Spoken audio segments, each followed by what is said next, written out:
Welcome in, ladies and gentlemen. It is October 30th, 2025, and you have tuned in for FFPC Insider Access here on the Better Sports Network as we celebrate Fantasy Football Night in America. We got the Ravens and Dolphins ready to kick off in about 74 minutes here. And for the next 2 full hours, you'll be entertained for the best conversation in high-stakes fantasy football on the FFPC. My name is Eric Balkman. You can connect with me on the X at Eric Balkman. That's Eric with a C. You know me from the High-Stakes Fantasy Football Hour, the RotoViz High-Stakes Lowdown, and the Fantasy Football Players Championship. You know this dude from RotoViz.com, at RotoViz on the X, sitting back in the saddle with me tonight at the Cat Dad FF. He is Kevin Szafraniec. Kevin, did I get the last name right this time? It's close enough. I mean, close as anybody gets. So, all right, that's what I got last time. Wasn't close enough. I was hoping for more this time, but it is what it is, man. It's no surprise that you go by the Cat Dad FF, which is much easier to remember on X and to spell out than your name too. So kudos to you there. I feel like since the last time you're on, which was sometime in 2024. I feel like you've stepped your game up with everything you're doing at RotoViz. Not only the stuff that you did that you have been doing during the season, but my God, all these team previews that you did really extensive research on as far as what these teams look like in 2024, years past, and sort of prognosticating what they would look like in 2025. I don't know. Is it just me? It just feels like you've done a lot more for RotoViz over the course of this last calendar year. Yeah, and I mean, a lot of it's just been growth naturally, because I was literally just working part-time. I started last February doing part-time, jumped on full-time at the start of last football season. So, I mean, I think it's a natural growth. And, I got to give Sean Siegel's the GOAT, and I got to give him his flowers because with those team previews that you mentioned, he kind of like helped me out a lot with the outlines of that, of how I'd like to set it up and what we should be highlighting and things like that. So I can't claim all the glory for myself on those, but just that series in itself, just diving in so deep, helped me out a lot it's still helping me out as we go through the season. But I think a lot of it's just like natural progression, and I'm just, grateful that they have me there. And I love it. So the hope is never to go back to a 9-to-5 because, I've been over a year without one. So let's hope we don't ever have to go back to a real job. Yeah, that's always the plan, right? Is like once you switch over, you never want to go back. And listen, with the work you're churning out right now, I don't think you're in any kind of, I don't want to say danger, but in any kind of area where you'd have to be worried about that.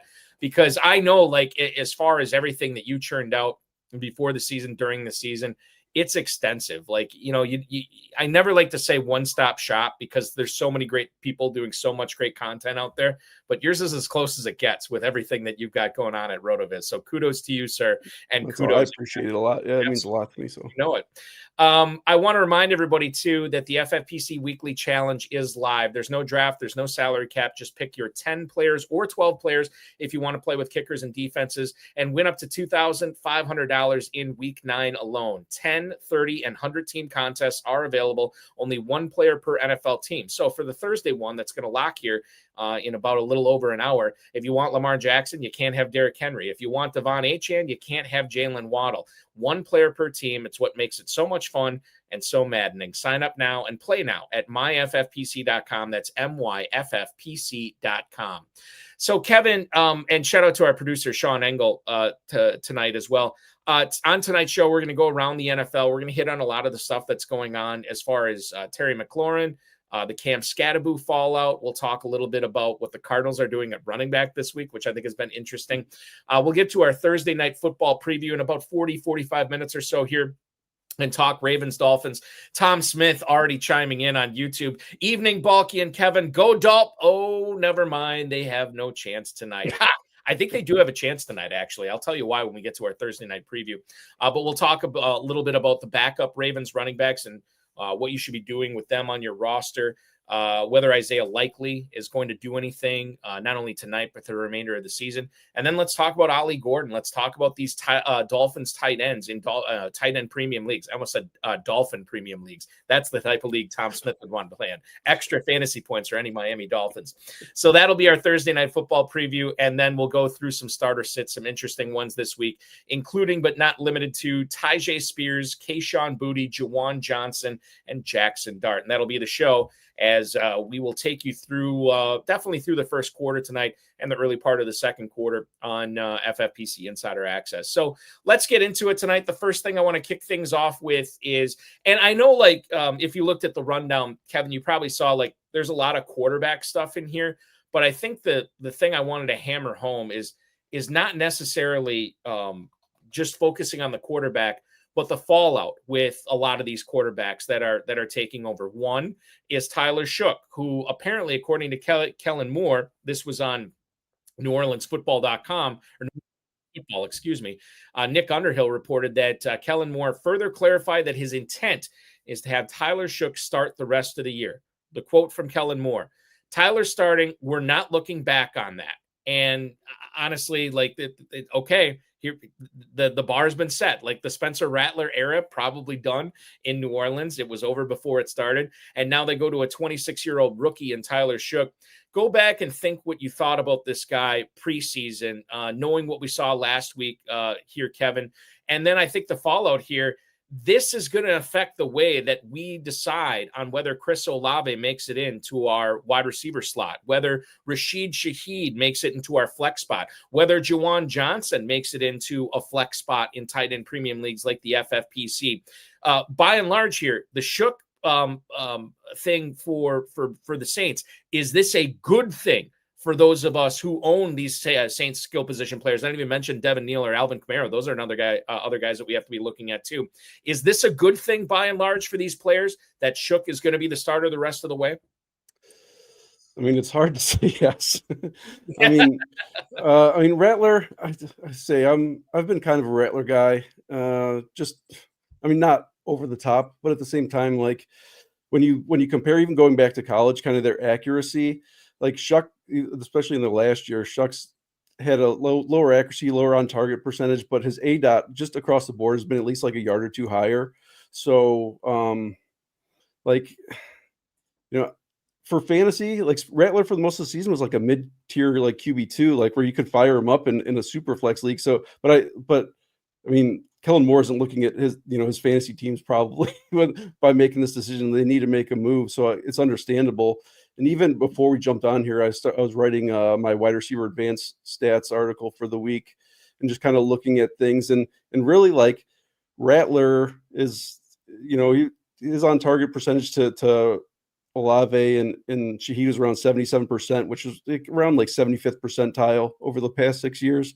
So like, it wasn't like terrible. He wasn't great. Obviously wasn't terrible, but I mean, I think we're going to get a downgrade when Shough comes in, just as far as like accuracy and things like that. But at the same time, we also might get some more of those big plays, just for the fact that, I mean, even in his limited time this year, he's like a yard above Rattler and ADOT, but at the same time, like, it's not great. I wasn't really a big fan of him coming out. Like a lot of people, I thought he was overdrafted. Even in his limited action this year, he's had negative 8.1 EPA per game, which is like the 5th worst among QBs, and he's barely played. So you could take that either way you really want to.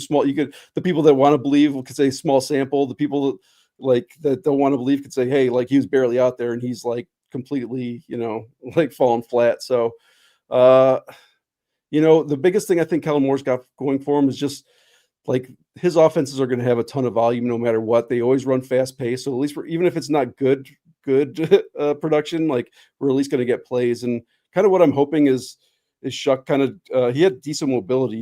He was like one of the few quarterbacks who actually did the athletic testing at the combine. And he had a 4.63 40, which is like 85th percentile. He had a 98 or 89th percentile freak score. So I'm hoping like they can mix in some of that rushing. And I mean, who knows? He could surprise us, but I'm not going to bank on it right now.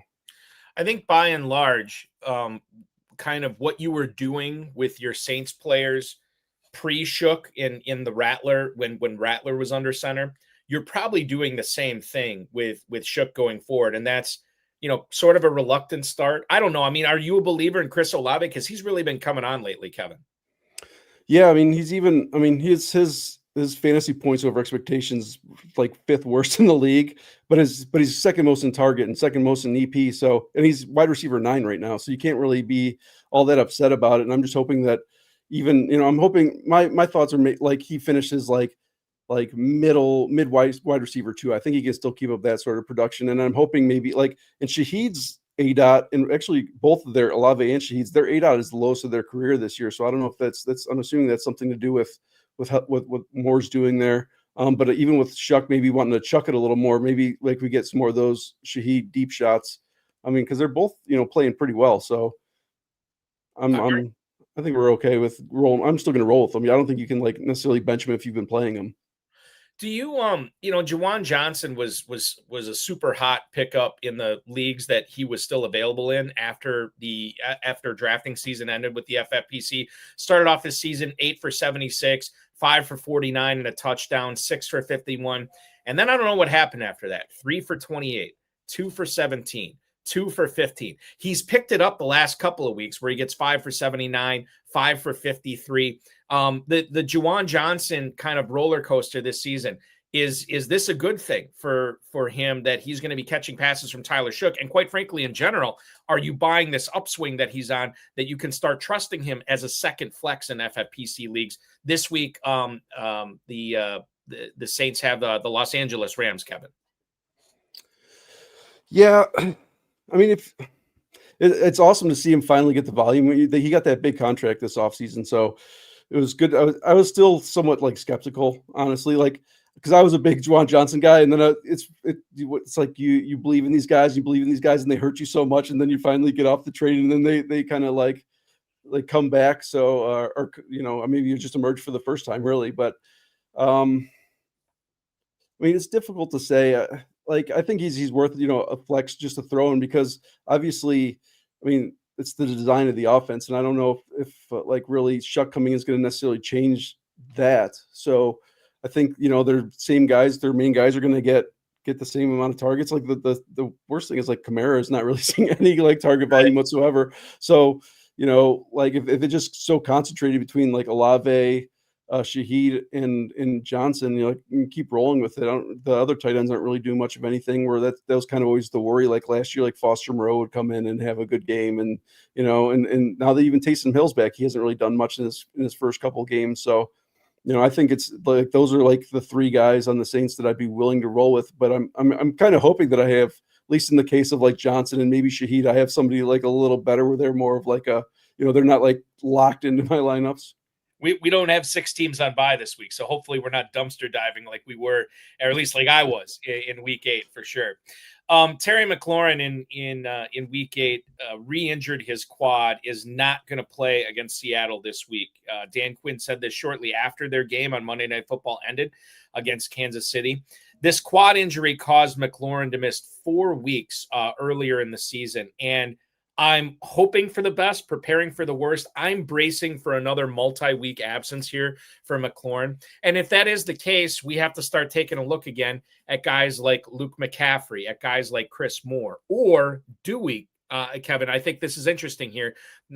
If we think McLaurin's going to be out, how likely are McCaffrey and Moore going to factor into fantasy lineups with Jaden Daniels at quarterback? But again, these guys are nowhere near the talent of Terry McLaurin. Yeah, I was kind of on the Luke McCaffrey train, just as like somebody I was monitoring for a while. And then, when like 2 weeks ago, when everybody was out, it was between Chris Moore and McCaffrey. And I, of course, like go for the young, exciting guy, instead of the guy who's been like lingering around. And, McCaffrey did absolutely nothing. So like, it's difficult. I'm just hoping that like Debo comes through. Cause I just, it's really like one of those like roll the dice sort of things. Like, I think like going forward, I'd probably go with Chris Moore again, because like, just maybe like, okay, he's not exciting, but I mean, it's just, it's rough because we love Jaden Daniels. We want to root for Jaden Daniels, but it's almost like such a lost season for Commanders almost this year. I mean, they're 3-5.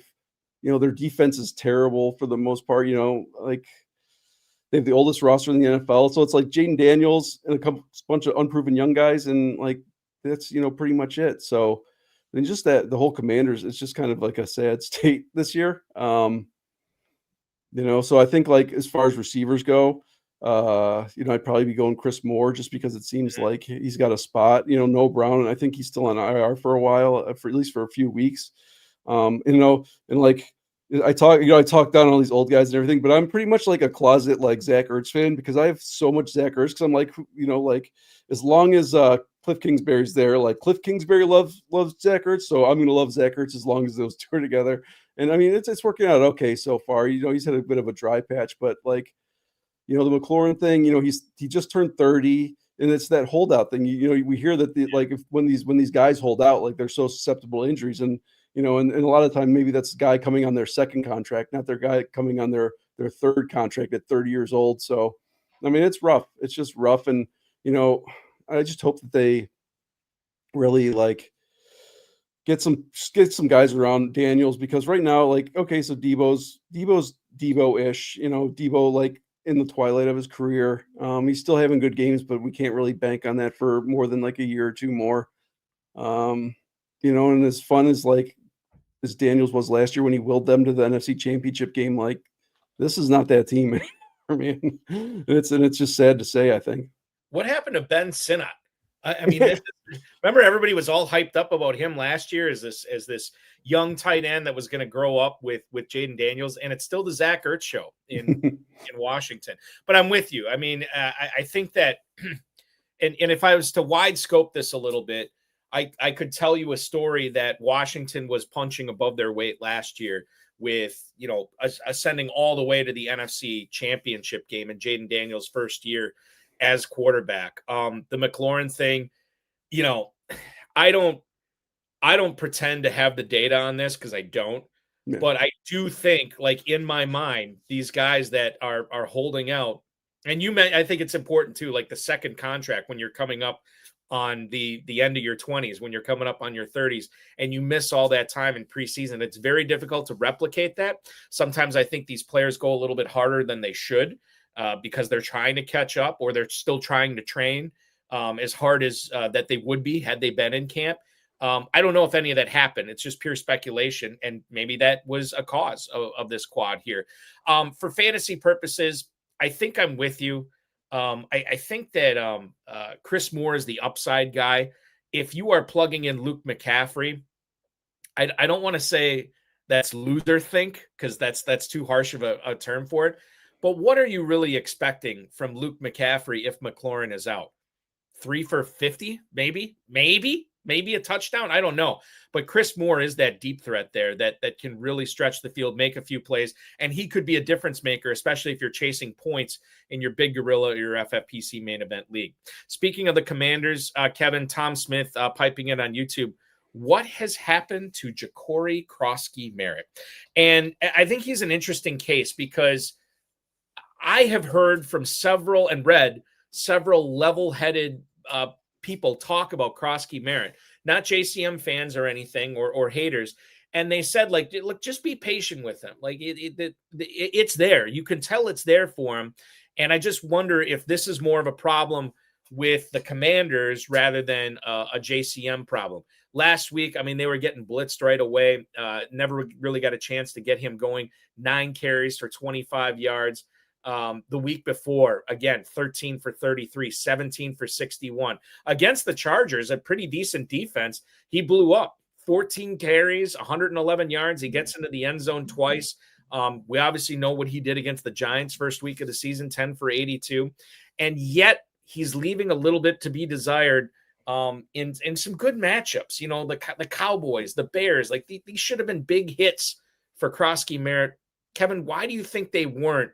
And what do you think is, quote unquote, wrong with Bill right now? I don't know. I just kind of like was looking at when I was writing the waivers column yesterday. I was looking at that because I was more saying like, hey, maybe we should be buying into a little bit to the other guys. Not so much Chris Rodriguez right now, but McNichols is. I mean, he was getting some good run. But I mean, like Croskey-Merritt has like the amount of burst that none of those other guys have. And I've always liked Chris Rodriguez for whatever. He's just like one of my guys. But at the same time, like, I mean, Croskey-Merritt is so much better than him. So like, I haven't really dug deep into it, honestly. I can't like say like, ooh, like blocking ABC. I know Tunsil was out last week. So there's that could be part of it. I mean, Tunsil's more, pass blocking more so than run blocking. So, I'm just like you said, like kind of preach patience. I'm jumping onto our site right now. While you do that, Kevin, I'm just going to point this out. And I kind of alluded to it earlier. It's these negative game scripts the Commanders were falling in, and some of that with Marcus Mariota too. It's difficult when you're playing from behind to really get Croskey-Merritt going. 12th in explosive run rate and 11th in yards after contact per attempt among 6 different qualifying running backs in the NFL. This is the things that we're talking about. Like, you can see it with Croskey-Merritt, right? You can see that there is something there. It's just a matter of aligning, getting, not to say that the stars need to be aligned, because it's not like that, but get a lead, get up 3-0, 7-0, 10-0. And all of a sudden we could see a different Croskey-Merritt than what we've seen over the course of the last few weeks. Yeah, and so I jumped on the site because I knew that they had a favorable matchup over the rest of the year, the Commanders. But so the Commanders running backs have the best strength of schedule for fantasy rest of the season, according to our strength of schedule streaming app. So I knew it was high, but I didn't know that they were first. So, I mean, for anybody that's looking for a little get right juice, like it could be coming. But yeah, like his recent schedule, especially against Dallas, he put up, like 5 points or less, in the last 2 weeks, and it's rough. But I mean, obviously, like, I may hold back a little bit, to kind of see what's going on going forward. But I mean, the guy at the same time too, you got to remember, like, I was not to say skeptical, but I mean, the guy was a 7th round pick, like not a pedigree guy. He was not pedigree. Yeah. And there's, obviously there's like a lot of like extenuating circumstances that led to that, like his eligibility and this, that, and the other. But, like, I did think that towards the end of draft season, the hype was getting a little bit high, like to the point where I even kind of like in my bold predictions article right before the season, I kind of put something, like something about like Chris Rodriguez, which looks stupid now, but I said like Chris Rodriguez will outscore Jacory Croskey-Merritt. So I'll take the L on that one because I believe that JCM is way better than Rodriguez. He has burst and Rodriguez is still a good player. He's the guy that I like, but at the same time, that was more of a like, hey, like, let's just kind of like bring it back a little bit, and that's kind of coming to fruition because like literally he's had, one RB1 week, like 1 or 2 RB2 weeks. So,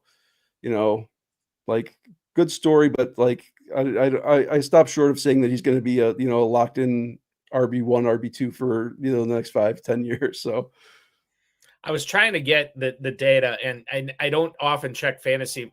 I mean, I do check Fantasy Mojo quite a bit. Great resource for any FFPC players out there, but I don't often check leagues like ADP at this point of the season because we're so far past it. But I was kind of curious to see where Croskey-Merritt was going as we ended draft season, because you're right, he was ascending super high. And it got a little untenable for those people that were skeptical about him. It was easy for them to just say, to hell with it, I'm going to let somebody else take him. And for the most part, that looks like the right call at this point of the season. As you pointed out, with this schedule coming up, that could change. The Minnesota Vikings are making a quarterback change, kind of. They're going back to what they decided to do at the start of the season. Mike Florio has reported. Kevin O'Connell said that J.J.McCarthy is, quote, healthy and expected to have a full week of practice before week 9 against the Detroit Lions. Kevin O'Connell has been J.J. McCarthy's biggest fan when it comes to how healthy he is, and maybe more importantly, how prepared he is going to be to play against one of the best teams in pro football in the Detroit Lions. Apparently, he's hit what he needed to do in his rehab, and I think that what's intriguing about McCarthy is what he's able to do with his legs. Certainly, we love that from a fantasy standpoint. 25 yards on the ground in both games that he has played so far this season. And the Lions have a lot of problems in their secondary, right? They got a lot of injuries there. I don't know if they're going to unleash J.J. McCarthy this week, but I do think he's intriguing in a game. I'm going to bring up the total on this game right now because I think it's fairly high. He comes back to face a Detroit game where he is an 8.5 point underdog, or his team is, and the total's 48.5. Now, I'm not advocating and sitting here and telling you, hey, J.J. McCarthy, you got to play him this week. However, if you don't have better options, if you are in a situation where, maybe I had a couple of leagues where I've been kind of playing quarterback roulette with a couple of my leagues where I started off the season with Brock Purdy and J.J. McCarthy, and it's been rough. Joe Flacco has kind of saved me there in a few of those games. But I think McCarthy's interesting this week, especially in super flex leagues. I think you got to play him because he's starting, and this is a game where he should get some garbage time. But Kevin, when you look at what he is going to do to the fantasy values in week 9 for players like Justin Jefferson, Jordan Addison, Aaron Jones, Jordan Mason, will bring those guys up. And of course, TJ Hawkinson as well. All the Suns, the Minnesota Suns, Jefferson, Addison, Hawkinson, Mason, and then Aaron Jones, who doesn't fit in there, but he does. So when you think about McCarthy, what do you think he's going to be able to do against Detroit this week? And when you think about all these other Viking skill position players, which I think all of us are considering playing, some of them, like Justin Jefferson, are must starts. Others, maybe not. The Vikings offense this week against Detroit is going to be very, very fascinating to watch. Yeah, let's just hope. I mean, that maybe Kevin O'Connell had time to adjust his scheme. Saw what McCarthy did over the first 2 games. Now he's had all these weeks to kind of like, all right, well, when we bring you back, we're going to do X, Y, Z. Mm-hmm. Because I think, a lot of the thesis, even, I was guilty of this too, was saying this offseason, like, hey, Sam Darnold did it, so why can't this guy, and that was probably not the right way to go about it, because we're looking at Sam Darnold isn't like a world beater right now, but he's looking good. He's throwing nice passes to JSN. Like, he's got that offense humming with what they're asking him to do. And McCarthy came out and just looked just bad. He came out, he had that, one good quarter in the first game where they came back. But just in his 2 games, he was averaging negative 13.2 EPA per game, which is the worst in the league of any quarterback. Obviously small sample. 59% on target percent, was tied for the 3rd worst among QBs with 20 pass attempts.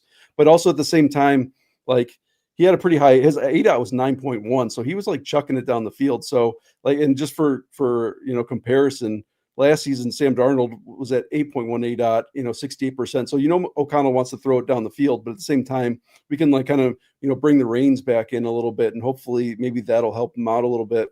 And kind of bringing up Jordan Addison, obviously he wasn't there with McCarthy for the first 2 games of the year. He was out, and they did. I remember seeing against vanilla defenses, and say what you want about the preseason, but they did seem to have a connection in the preseason. So I'm hoping that maybe Jordan Addison being back will help him out. And I think maybe all these factors coming together will hopefully make him a little bit better.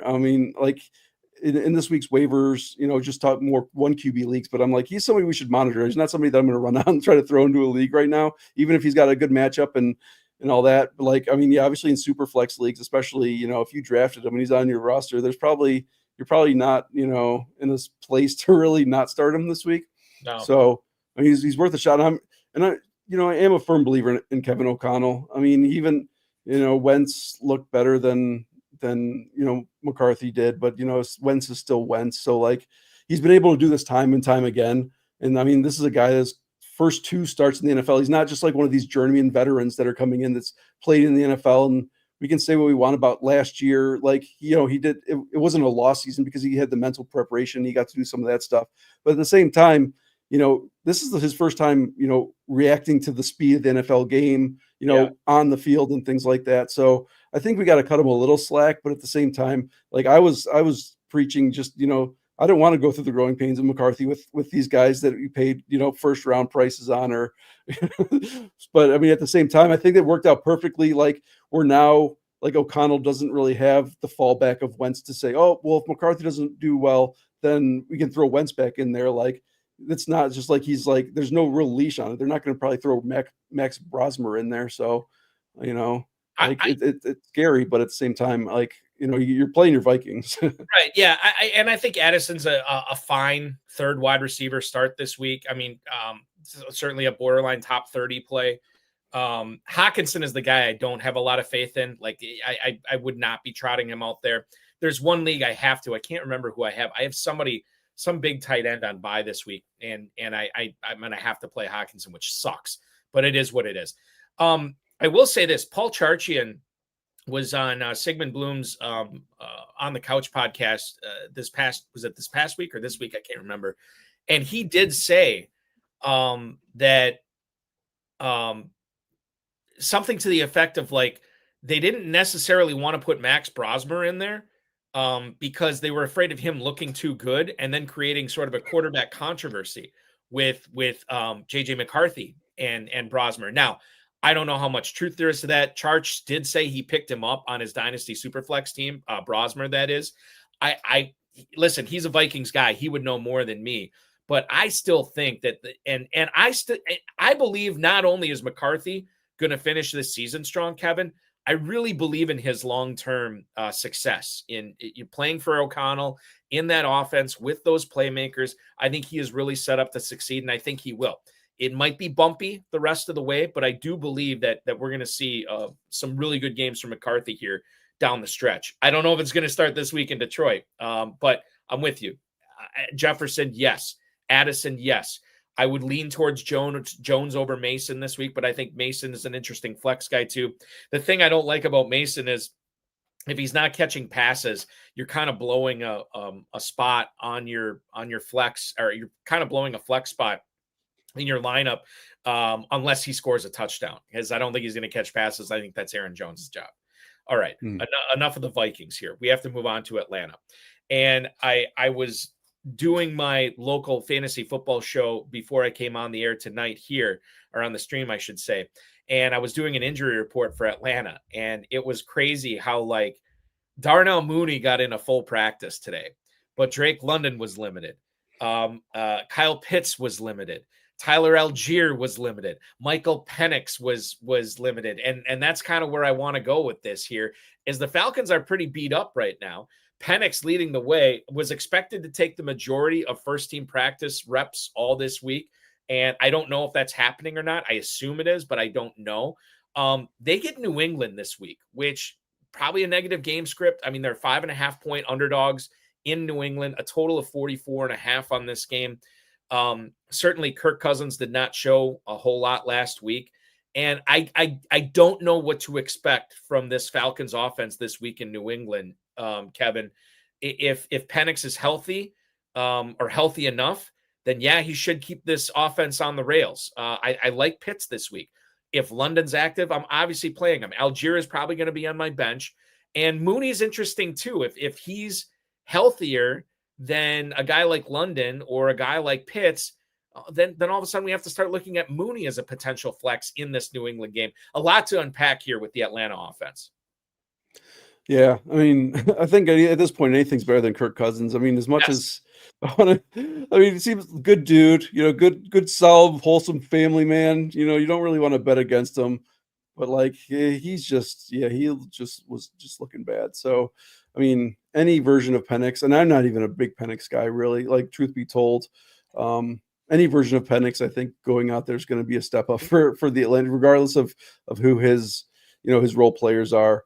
I like Mooney. I mean, even though he is, he's had a hard time staying on the field, and then when he has been on the field, Pitts has been, a lot bigger target competition than he was last year.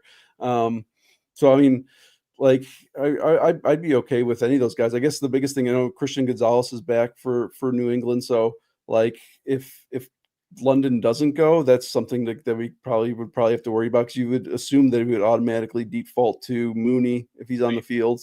I don't think he would just kind of like slide over to Pitts. I don't think Pitts is that imposing. But yeah, I mean, like really at this point, like, and in Penix, I mean, Penix is just so up and down. Like, he'll have some beautiful throws, and then he'll have some like, what are you doing? Sort of like just, throwing the dirt, or, like he's just over, like, so kind of erratic, not like Caleb Williams erratic, but still like, he's a work in progress, but like, I think you have to really like throw out whoever you can. Like you said, to Algier, I'm probably not going to be starting in any leagues, but I mean, if I'm hard up, I wouldn't have any issue like throwing Mooney in there, even if London does sit out. But I do think that maybe like if London's healthy, even if he's more of a decoy, if he's limited, that might open things up for Mooney to kind of take a step forward. The other frustrating thing about Penix for fantasy, for Superflex leagues, he doesn't run. The first game of the season, he had 21 rushing yards, which was awesome. And then since then for rushing yards, -1, 9, 2, 6, and 6. Hasn't touched double digits since week 1. And we kind of knew that going in. This is part of the prospect analysis on him. He didn't run a whole lot for Indiana and Washington, and he's not running a lot in the pros. We shouldn't be surprised on it. But I do think Atlanta is going to be pretty compelling this week. I lean, like, if you were prop betting on this, I would lean towards the unders on a lot of these players without knowing, what they're set at. But I'm more bearish on the Falcons offense this week, with everybody seemingly so beat up and facing not an easy unit in the Patriots too. Kevin, like everybody this week who's been watching, listening to podcasts and video casts and reading everything, it has been a week-long fantasy funeral for one Cam Skattebo, who we found out not only dislocated an ankle, I'm assuming there's some torn ligaments that go in with that, broke his leg as well. And he is facing a 4 to 6 month recovery period, which sounds bad, but I guess that's kind of good. Like, we kind of knew he was already out for the season. But the deltoid ligament rupture, the fibula fracture, and he's still going to be back in 4 months, potentially 6 months from now. What are we looking at for that? We're looking at April, something like that. So maybe he's back practicing in mini camp in May. We'll obviously be tracking to see how he's doing. Before we get into Tyrone Tracy and Devin Singletary, from a dynasty standpoint with Skattebo, is now the time to strike to try to get him on your roster? Or is it too early? Are people going to have the endowment effect? Are people going to still want to sell Cam Skattebo in a dynasty league at 100 cents on the dollar? What do you think the best approach to be doing if you want to acquire Skattebo in dynasty, or maybe if you want to trade him away? What's the best possible thing that you should be doing right now with that? I mean, it's like everything, comes down to team context. I actually traded him. I mean, I'm third in one of my dynasty leagues, and I traded him away this past week. And I mean, it was a bigger trade. I can't remember the exact specifics of it. There's a lot of pieces. Yeah. But it was, I mean, I got back Ashton Genty, Tyrone Tracy, and I think Josh Downs, I want to say, were like the three that I got back. And I traded away, Skattebo, like Travis Hunter was part of that. But more or less, I was just in the win now mode. So I think it really just depends, like I didn't want to give up Skattebo, but I think, there is enough uncertainty that I was like willing to part with him. Like, oh, he's not necessarily going to come back and be the same guy. Like, we all know that he's not fast, but at the same time, his explosion at the combine was crazy. Like, he didn't run the 40, but he did like do the broad jump and the vertical jump, and his like testing numbers for that were wild. So, I mean, I want to say like upwards of like 90th percentile. So he does have some burst that we do need to worry about. But I mean, like, honestly, the dude would probably go back in the field right now with the cast on his leg and play if they would let him. So I'm not worried that he's not going to come back or anything like that. But we're just witnessed this with, Chris Godwin, and they said the same thing happened with him. We found all this information later, but they said, like, yeah, when you dislocate your ankle, it's not just your ankle. Like, a lot of time there's, obviously ligaments torn, and then there's like a lot of time, like the fibula is fractured or what have you. So, like, I have no problem going either way. But like I said, I literally just traded him because I want to, I'm making a run at a title in the league. So, I mean, I think he's still held a decent amount of value, and we'll just kind of see what happens, going forward.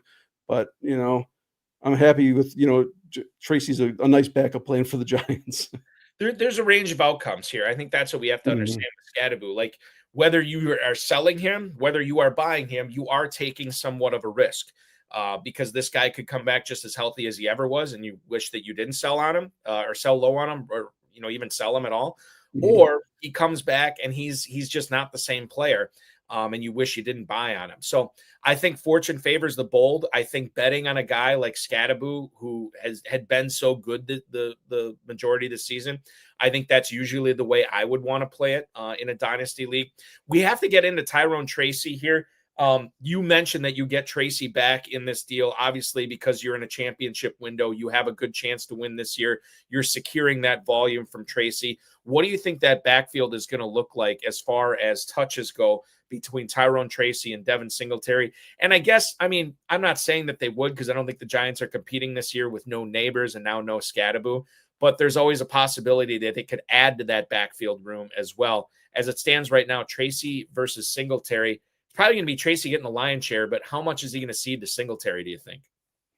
I think it's gonna. I mean, it seems like the split between Skattebo and Tracy was pretty similar to kind of what Tracy and Singletary were doing after Tracy emerged last year. So I'm kind of looking for that same sort of like share the workload breakup. Because last year Tracy was the RB15 from week 5 onward. So like I feel like that's kind of what I'm expecting as far as just somewhere like running back 2 is kind of what I'm looking for from Tracy. Not necessarily running back 15, but somewhere in the RB2 range. And I mean, I've been adding some Singletary, especially to because if anything does happen to Tracy, Singletary is a guy that I've always kind of liked. Dable obviously likes him because he just keeps bringing him back.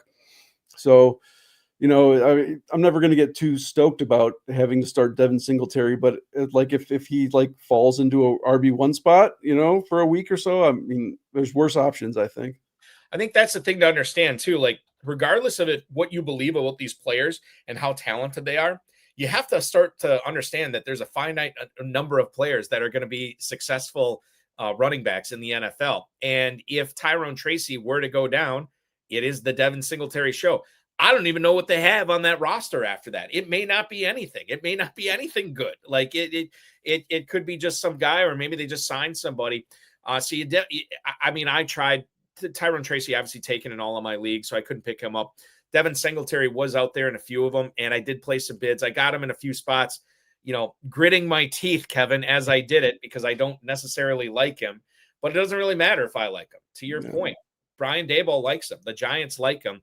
And more importantly, they trust him too. So if anything were to happen to Tracy, that Singletary is going to get some volume. The remainder of the schedule for the Giants, not that fantasy friendly for running backs, but still, we just crave the volume there. We want to get these players on our roster, which is why Singletary is a guy that if you have the spot, I highly recommend it because he is so choice. Let's go back to YouTube here. Tom Smith, does Skattebo remind anyone of former Bucs running back Mike Allstott? And I think the easy analysis here is like, yeah, they're both these big, bruising, fun-loving white guys at running back, So, but I do think that there is more of a nuance to it. I could be wrong in this. I don't really remember Mike Allstott as being a big pass catcher, and not that Skattebo is, but I think he's more talented in that area than Allstott was. I remember Warrick Dunn getting a lot of catches on those Tampa teams back in the day rather than Allstott. And I do think Skattebo is faster. It's weird to say this. I think he's more athletic than Mike Allstott ever was. So I think they're two different types of players, and I'm definitely going to miss not having Skattebo, in my highlights that I'm watching for the remainder of the season. Corey Walters, also on YouTube right now, has a question. He wants to trade Joe Burrow for Lamar Jackson to a team that's out of it. So they'd be acquiring Burrow. They'd be giving up Lamar Jackson. How much more do you think I need to add to Burrow to get it done in Dynasty Superflex? Well, here's the thing on this. If they're already out of it, and I'd have to look at the ages here, but I'm assuming Joe Burrow is several years younger than Lamar Jackson. Joe Burrow, he's older than I thought. He turns 29 this year, which I did not realize. And Lamar Jackson turns 29 in January. So they're basically the same age. I don't know why I thought Lamar Jackson was older, but he's not. So you look at how much more he would have to add on to this. I don't think it's a ton, right? I would think that Lamar Jackson is more fantasy friendly because he runs a lot more than Burrow. Certainly the Ravens are having a little bit of a down season now, but tonight we're going to talk about it here in a little bit. Like they're almost, the force is almost complete as far as their injuries go. Like they're looking a lot healthier than they were when they were dropping all these games, both offensively and defensively. So I don't know if you were trying to get Lamar Jackson in exchange for Joe Burrow, what else would you think needs to be added to that trade, Kevin, roughly, as far as, rookie picks or maybe the type of player that would need to be going into this to make it a little bit more even. Yeah, I just jumped into our Dynasty ranks on the site, which Sean puts together, and he has them essentially like a first rounder apart, just a random, first round rookie pick apart. So, that's that seems to like make sense. I mean, I don't know if I have Burrow in a lot of leagues, so like, especially just knowing, I mean, they're both kind of all honestly like miss some time with injuries, but just Burrow seemed to be a lot more major than Lamar's. So honestly, like if me personally, if I was on the Burrow end, like trading away Burrow, I mean, I would be open to even like throwing in another second if I had to, because I mean, I think Lamar is still going to be, an elite guy, no question, for a few more years at least. Burrow is pocket passer. He's got to hit those elite levels all the time to be like on that elite level. And, I think, he's going to hit one every like 3 years, but I don't know if he's going to, consistently be doing it, especially with the way that Cincinnati Bengals team is currently constructed. So, I mean, at least a first round rookie pick is kind of what I would try that and see, see what you get a counter on. Yeah. And obviously, I mean, the team that's out of it, yeah, I understand that they probably don't care what happens this year, but at the same time, they are giving up an asset that has value for the remainder of the 2025 season in exchange for another asset that has very little value. I mean, like, yeah, Joe Burrow could come back mid-December or whatever, but what's he really going to do for you at that point? Maybe something, maybe nothing. So there is something to understand about that. But this is an interesting trade discussion with Burrow and Jackson and how we sort of apply that. Hopefully we helped you, Corey, on that one. Let's talk some Kansas City Chiefs football here. Tom Pelissero reported that Isiah Pacheco is not day-to-day, but he is week-to-week with a sprained MCL in his knee. Now, he did not practice yesterday. He did not practice today. I think week-to-week, being announced a couple of days ago, probably means he's going to be out this week. That means it's Kareem Hunt. That means it's Brashard Smith. There's also Elijah Mitchell on this team as well. If we look at this game this week, Kevin, for the Chiefs, they go to Buffalo. So this is sort of like a headline game. They are 1.5 point favorites. It is a 52.5 point total. I think that to get down to brass tacks here, are Kareem, not saying you have both these guys on the same roster, but are Kareem Smith and Kareem Hunt and Brashard Smith both startable / flexible in FFPC lineups for week 9? As much as I'm not a, Kareem Hunt guy anymore, not an Isiah Pacheco guy, like I say they're worth a shot, obviously, if that's kind of like if you're backed into a corner. Because I think it's really going to be, Kareem Hunt is going to be the first, 2 down guy, and then Brashard Smith is going to be the receiving option. I mean, since, Smith is out targeting Hunt 16-4 since week 4. So like, I think they're in their defined roles. And I mean, worth a shot, obviously, a sucker for young guys, young, fast, electric guys, kind of a hater against old, slow guys. So especially obviously, yeah, but I mean, but the thing is, running back is a volume position. Like I always have to tell myself, like, you don't have to be efficient to be a good running back. You just need to get a ton of work and you'll be fine. I mean, I think the hope with Pacheco being out is like, you see these Breece Hall rumors swirling everywhere. And that's like, that's just, pipe dream sort of things. I don't even want to get there, but just for this week, I mean, to answer your question in a short way, like, yes, I think both of them could be they're guys that are worth taking a shot on if you're backed into a corner. Yeah, I don't have Hunt on a lot of teams. I have him on a few. He's starting in all of them. Brashard Smith, I'm a little less bullish on, but I think about how much involved they have been getting him in the passing game and knowing that this could turn into a shootout type game. Then yeah, maybe he is flexible in this lineup as well. Speaking of the Chiefs, 6 of 8 targets were caught by Travis Kelce on Monday Night Football. He gets 99 yards and he gets into the end zone against the Commanders. This is all with Rashee Rice. This is what Rice's second week back, I want to say, something like that.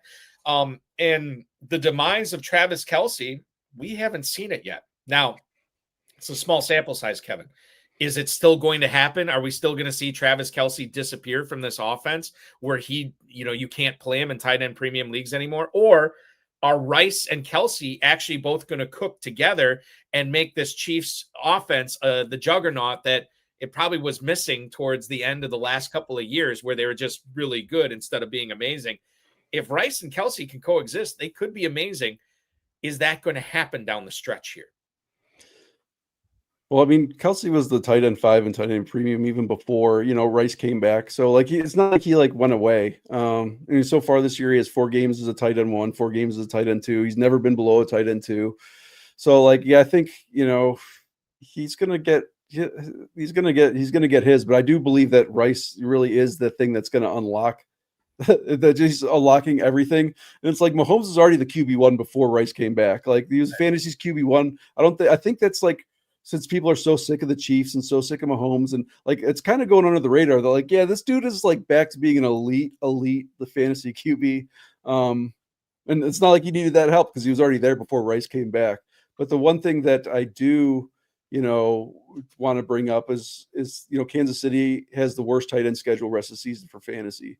Their wide receivers are 12th best. When you're looking at an elite offense like this, you can kind of take that with somewhat of a grain of salt. It matters, but does it matter? How much does it really matter? It's not like you're not going to bench Kelce if you have him on your roster because they have a bad schedule. I mean, but I wouldn't be opposed to trading Kelce in any format if I had him, because maybe he finishes tight end 8, or tight end 10. But especially after he has this big game, maybe he's you can go to somebody else and say, hey, look, Rashee Rice is back, and look what he just did. So everybody's saying that he's gone or he's done is kind of overreacting. So I think you have a good basis for trade negotiations. Because even like I said, he was playing well before Rice came back. It's not like he needed Rice to take the attention away. But he is what he is at this point. He's always going to get targets. He's volume dependent. The efficiency, what took a huge crater last year compared to what he used to be. But him and Mahomes are buddies. I don't think Mahomes is just going to throw to him anyway. I don't think he really cares.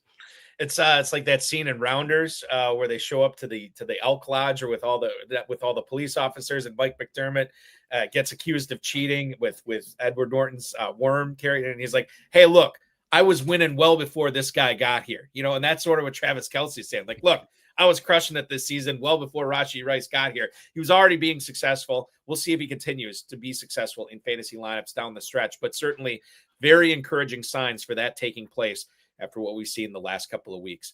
We're going to take a quick break here shortly. I do want to get into one more thing before we do. Michael Carter was cut this week by the Cardinals. Then he was re-signed to the practice squad. And Amari DeMarcado, the Cardinals were off last week on a bye. Amari DeMarcado, ankle injury, seems to be improving. It looks like he's going to go this week. But I guess as I look at this right now, I think Bam Knight, he's not a must start, but he's close to it.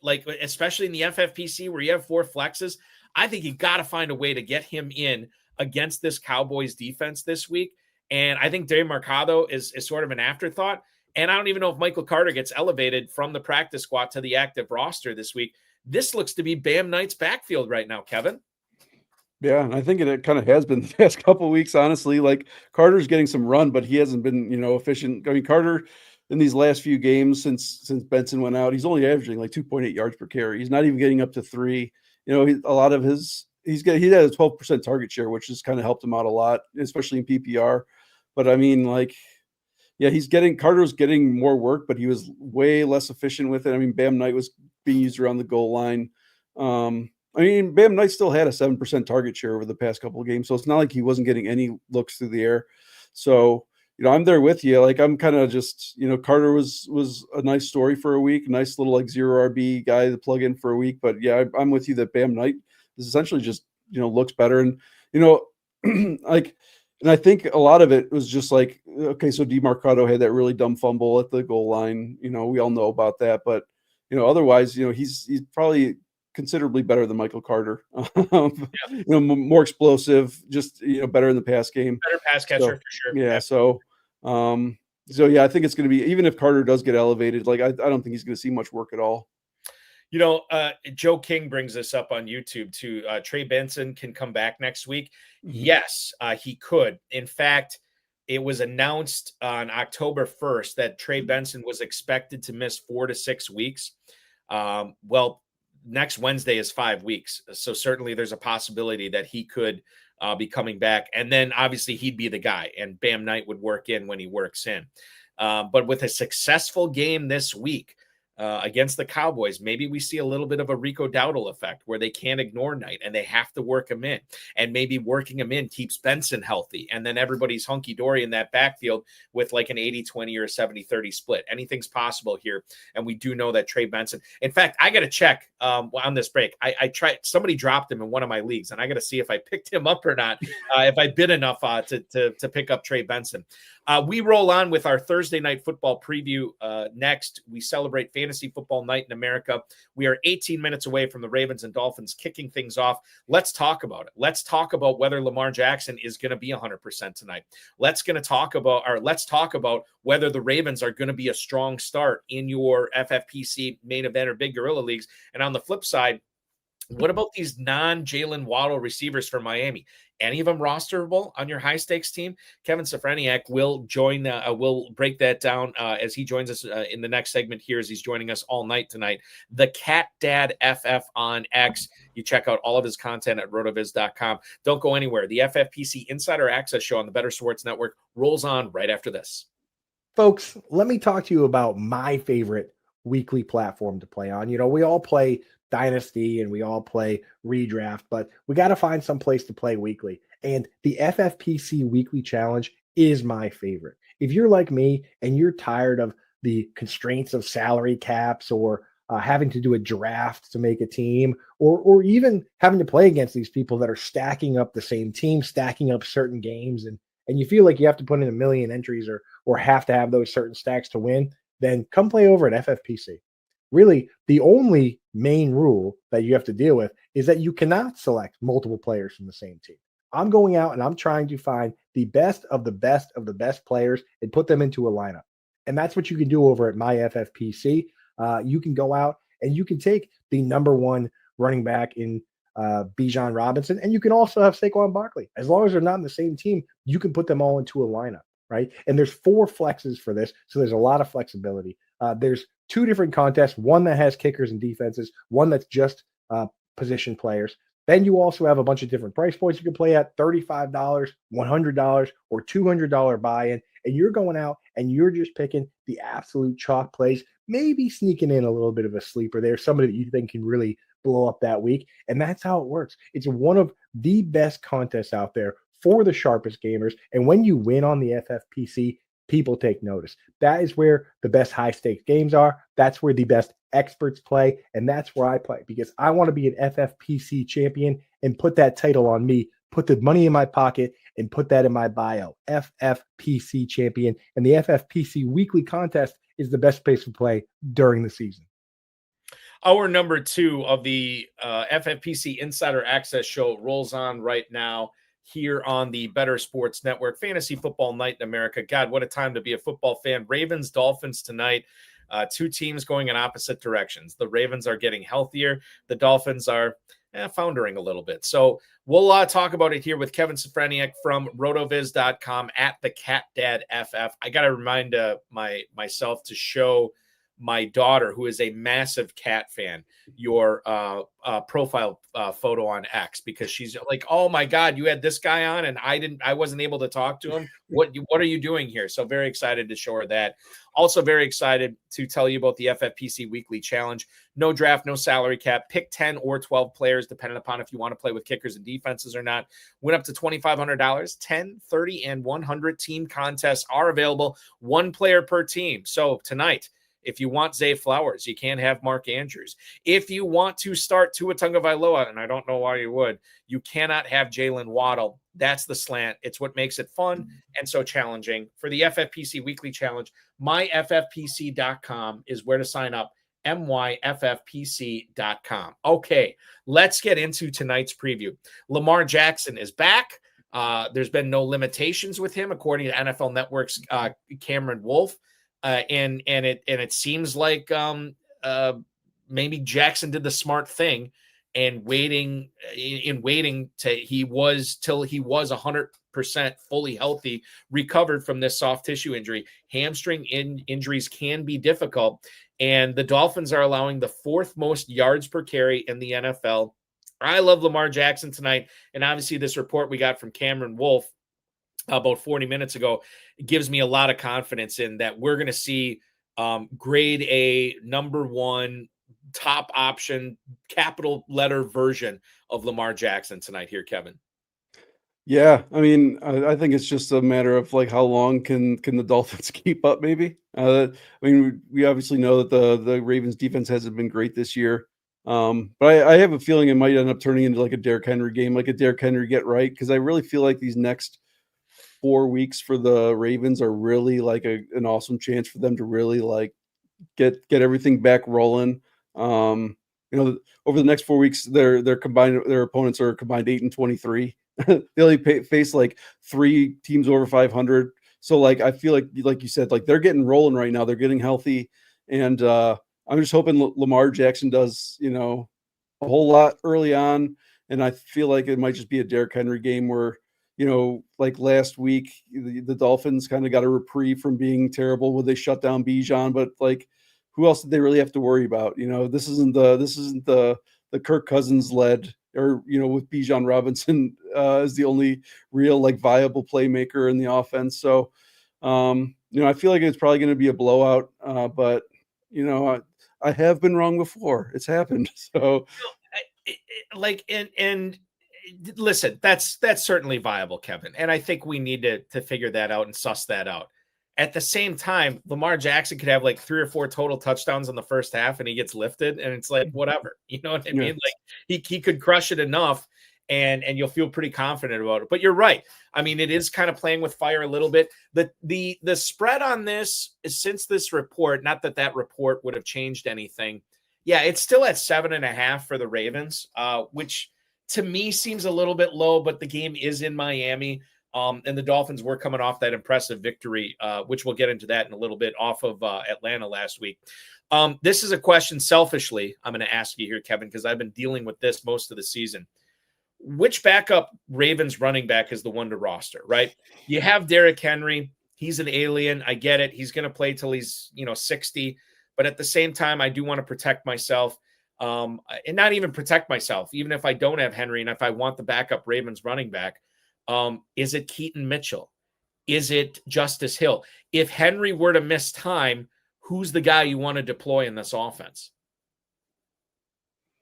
Well, I think, just straight up, with Henry in there, they've always leaned towards Justice Hill, but even the first few games of the year, Keaton was a healthy inactive, even though he popped in the preseason. But if Henry were to go down, I think that's a completely different story, where I would, even like Rashawn Ali has looked good as well. Like he hasn't looked all that bad, and he might have a little more juice than maybe we give him credit for, to be buried. But between those two guys, like I'd say, my heart always wants to say Keaton Mitchell, just because he's explosive. He's such a fun player. We want to see like these blazing fast guys to emerge. But like, I think it would be a timeshare. And I think, if you're just going to roster one now with Derrick Henry on, where you might have to throw him in the lineup, I think Justice Hill's going to get more work, unfortunately. But I'll let you know, like my heart 100% wants to say, like, I want to see Keaton Mitchell in there. I want to see him get like 15 carries a game and see what he can do. Mitchell, I think might be the more explosive player, even after that injury that he had. But Hill's going to catch passes too. And the thing that you also have to consider, one of these guys is not stepping in to being Derrick Henry. Like there's going to be a timeshare. There's got to be a timeshare, right? And at that point, to me, in timeshares, I usually default in favor of the pass catcher, who is Justice Hill in this sense. So that's probably where I would lean in that. Wide receivers for Baltimore tonight. Zay Flowers is in all my lineups. And I think about a guy like Rashad Bateman, who former first round pick, got a second contract, if I remember correctly. And certainly you would think that he is figuring into the success of this team. However, is he figuring into the success of your fantasy team? Is he one of the dreaded roster cloggers in both redraft and dynasty, Kevin? How do you view Rashad Bateman for fantasy right now? I have been too scared to cut him in dynasty. I have cut him in redraft. I didn't feel great about it. What's your philosophy on Bateman right now?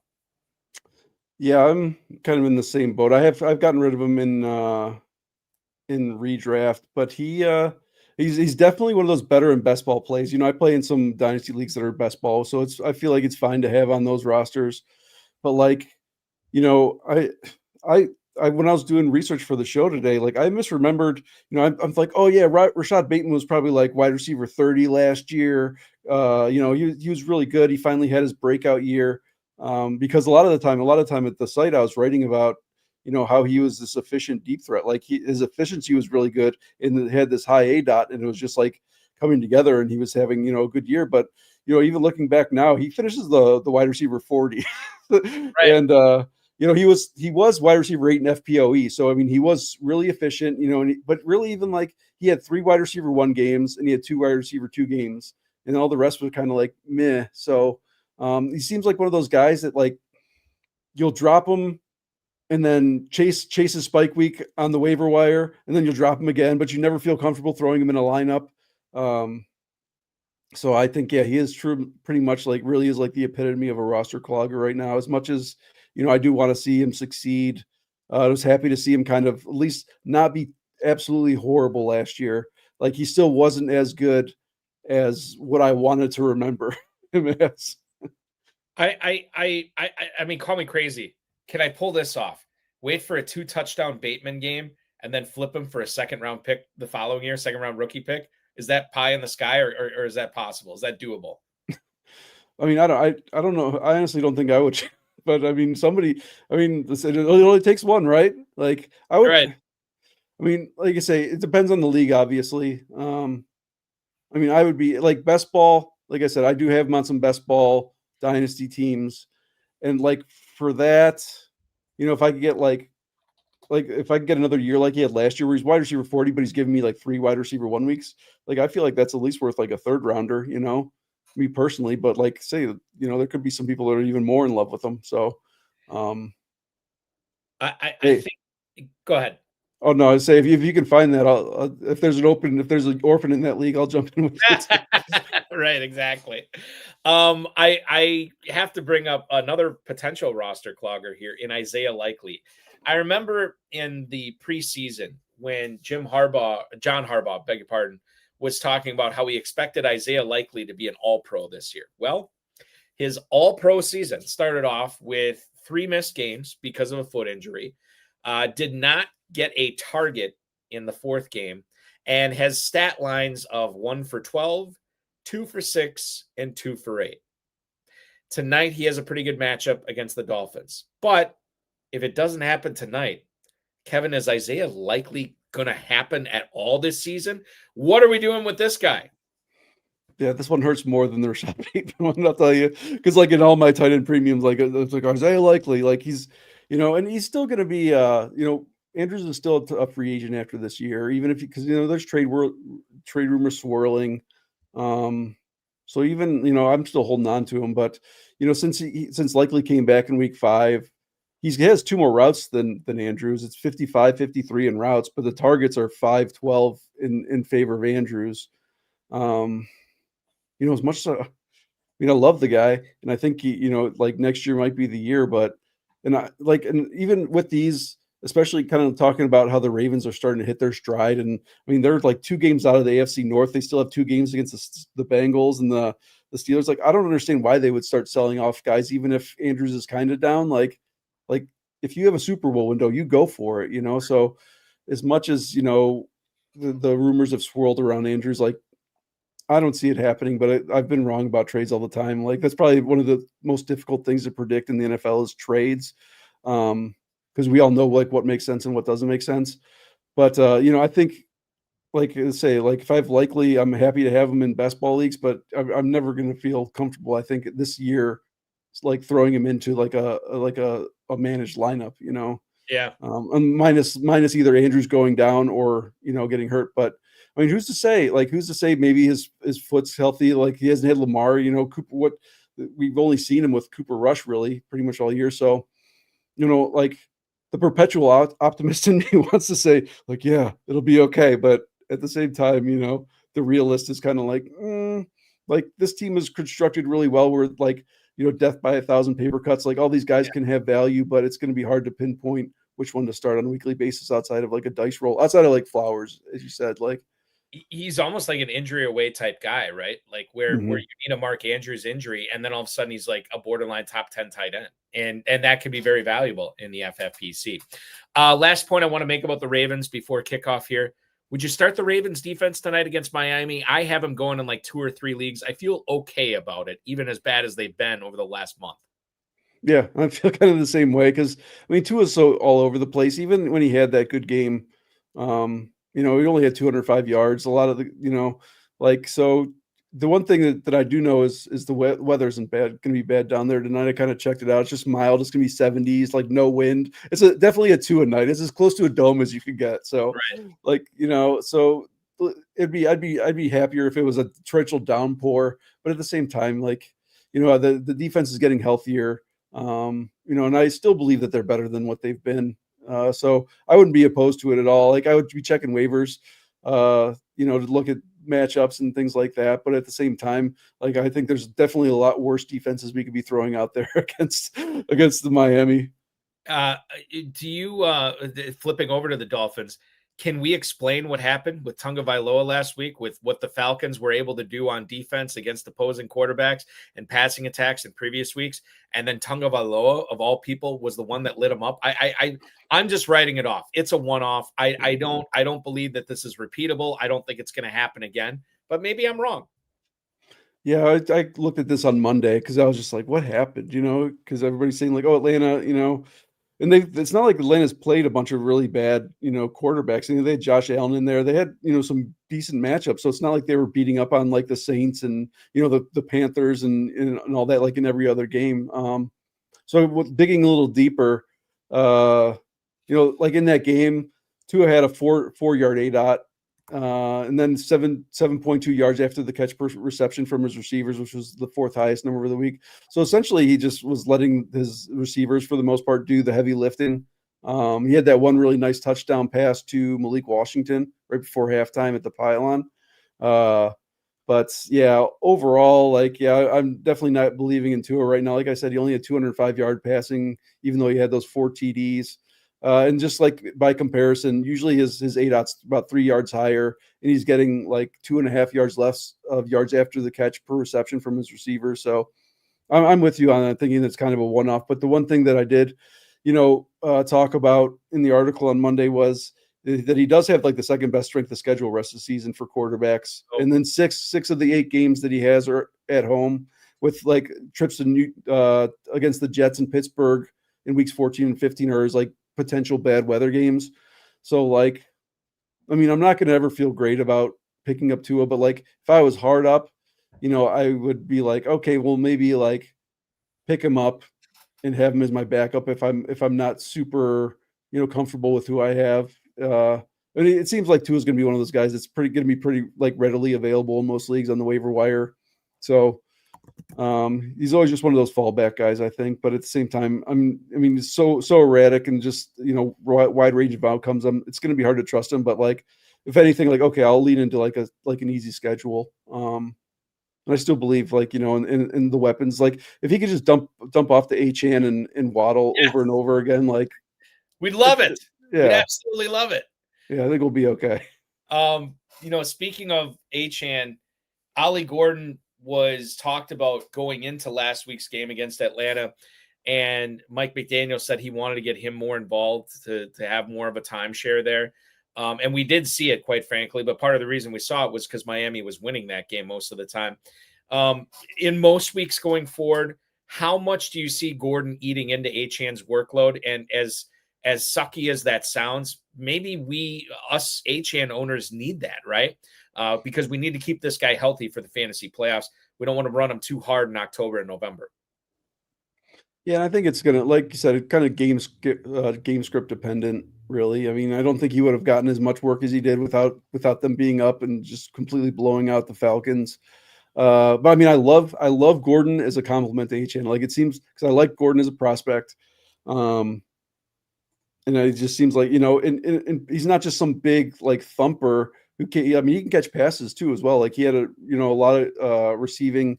And I think in his junior year, when he was like he was like 4th or 5th for the Heisman, he had a ton of receptions that year.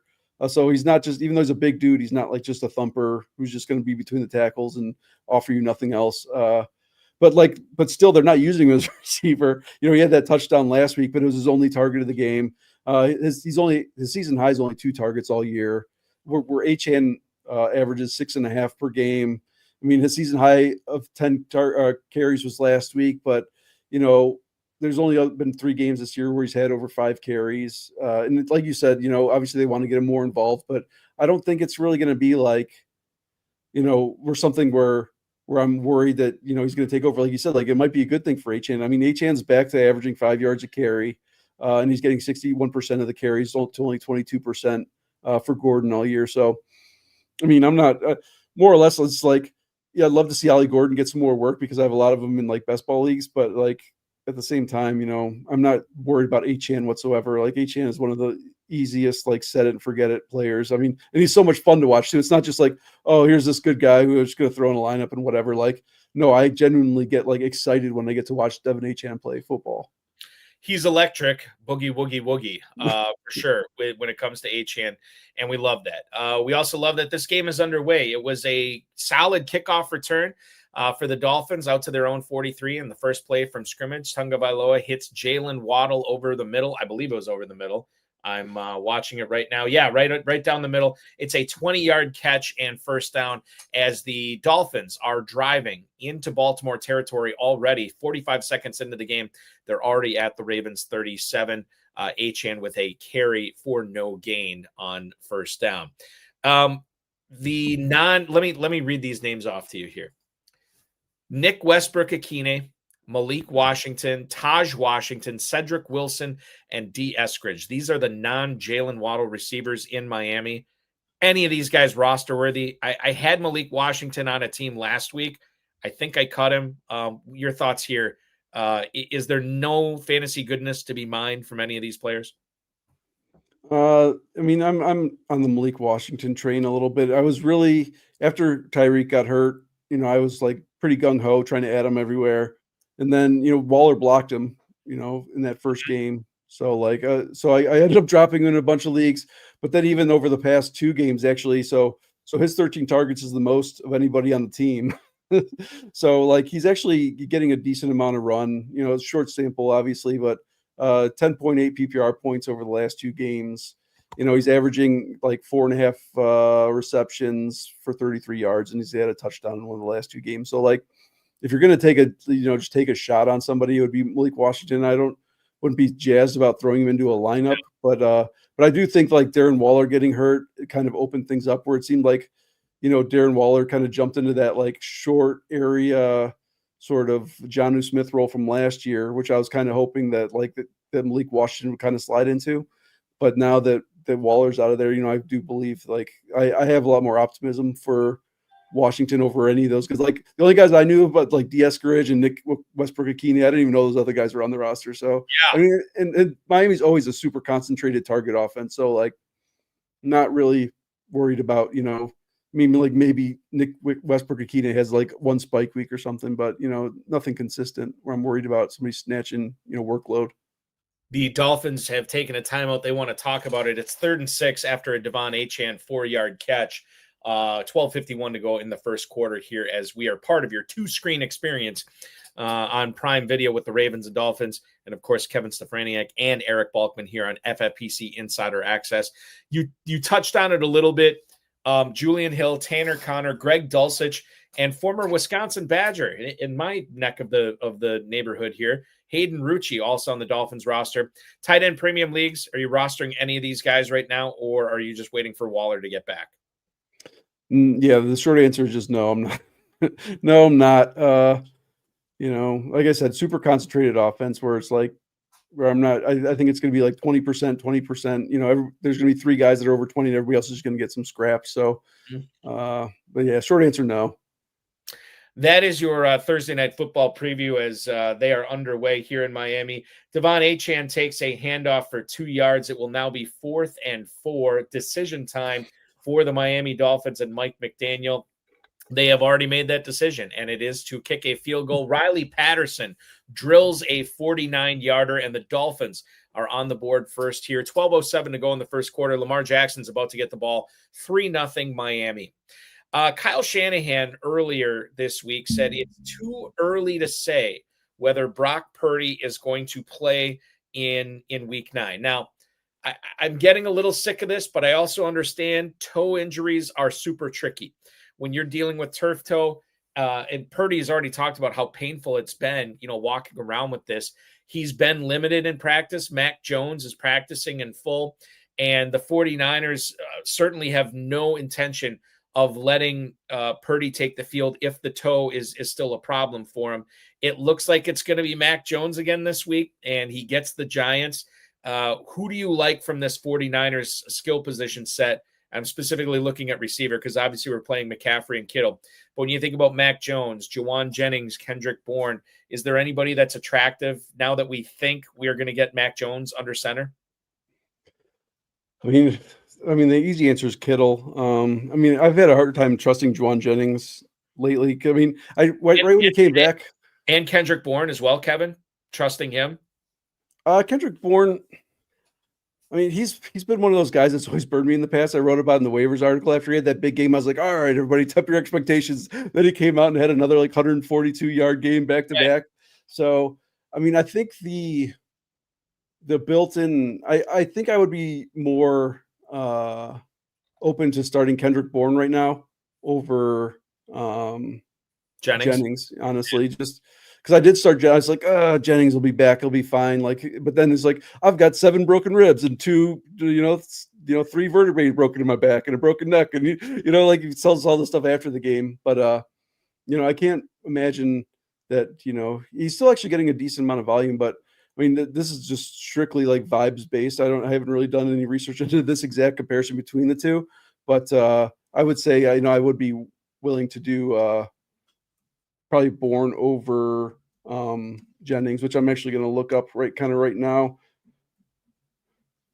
I think that the other thing too is, and I want to ask you about Brandon Ayuk in a second, but I think part of the reason they've kind of been babying Ayuk is they like Bourne, and Ricky Pearsall too is another guy, wasn't seen at practice today, and because they've had Kendrick Bourne, it's been a bit of a luxury, and I have no doubt that their time in New England, Bourne and Mac Jones spent together, has led to this connection that's been very successful for the Niners here.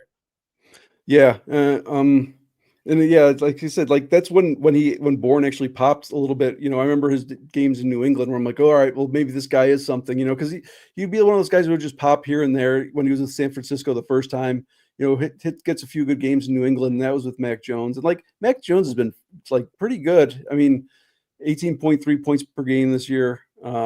Even in a tough matchup against Houston last week, he had 21 PPR or fantasy points. So the biggest thing is which is kind of wild, is that he really hasn't really been that efficient. He's actually 51st in FOP or FPOE per game this year among QBs, and he's never been above QB 33, even when he was decent with New England. So I thought that was kind of odd because Purdy's generally been pretty good, 15th or higher in most years. So is good Mac Jones. Yeah, he's been good for fantasy, but at the same time, Purdy still is going to be a step up from him when he gets back, I believe. Yeah. And even kind of jumping into, so I just jumped on RotoViz and our GLSP app, which is a game level similarity projection, which is kind of the basis for our rankings. Definitely says it's still the absolute ceiling goes to Kendrick Bourne, but for the most part, looking for games between 15 and 25 points, it prefers Jennings. The thing that we got to realize about this is it doesn't know about injuries. It doesn't know about, it just kind of factors in recent play. and similar players and how they performed against defenses, like similar defenses. So, but just like based on a flat baseline, it does prefer, like I would say it probably prefers Jennings. So I think it might be more of like a grab bag. Well, like, is Ayuk going to factor into this? I mean, I cut him in a redraft league that I drafted him in like round 18. And I just like, God, that value is so good. And finally, I just like, look, I can't do it anymore. And I let him go. I think it's a lost season.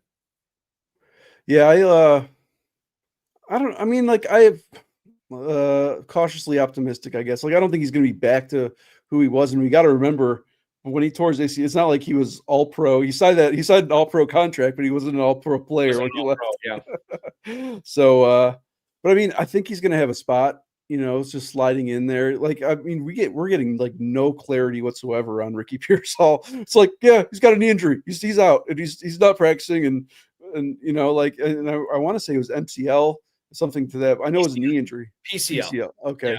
So like, but we're not really getting any return timeline clarity. They're just like, yeah, he's hurt, so, and it's not like, obviously, like we don't think Ayuk's going to be back this week, but I mean, I think he's going to have a spot, but I mean, I don't know what that's exactly going to mean, like as far as production wise, I think he's going to be on the field. I think he's probably going to bump Bourne, but maybe that's why they're kind of like giving a little more run now. Like, hey, take your time. Let's see what we got this guy.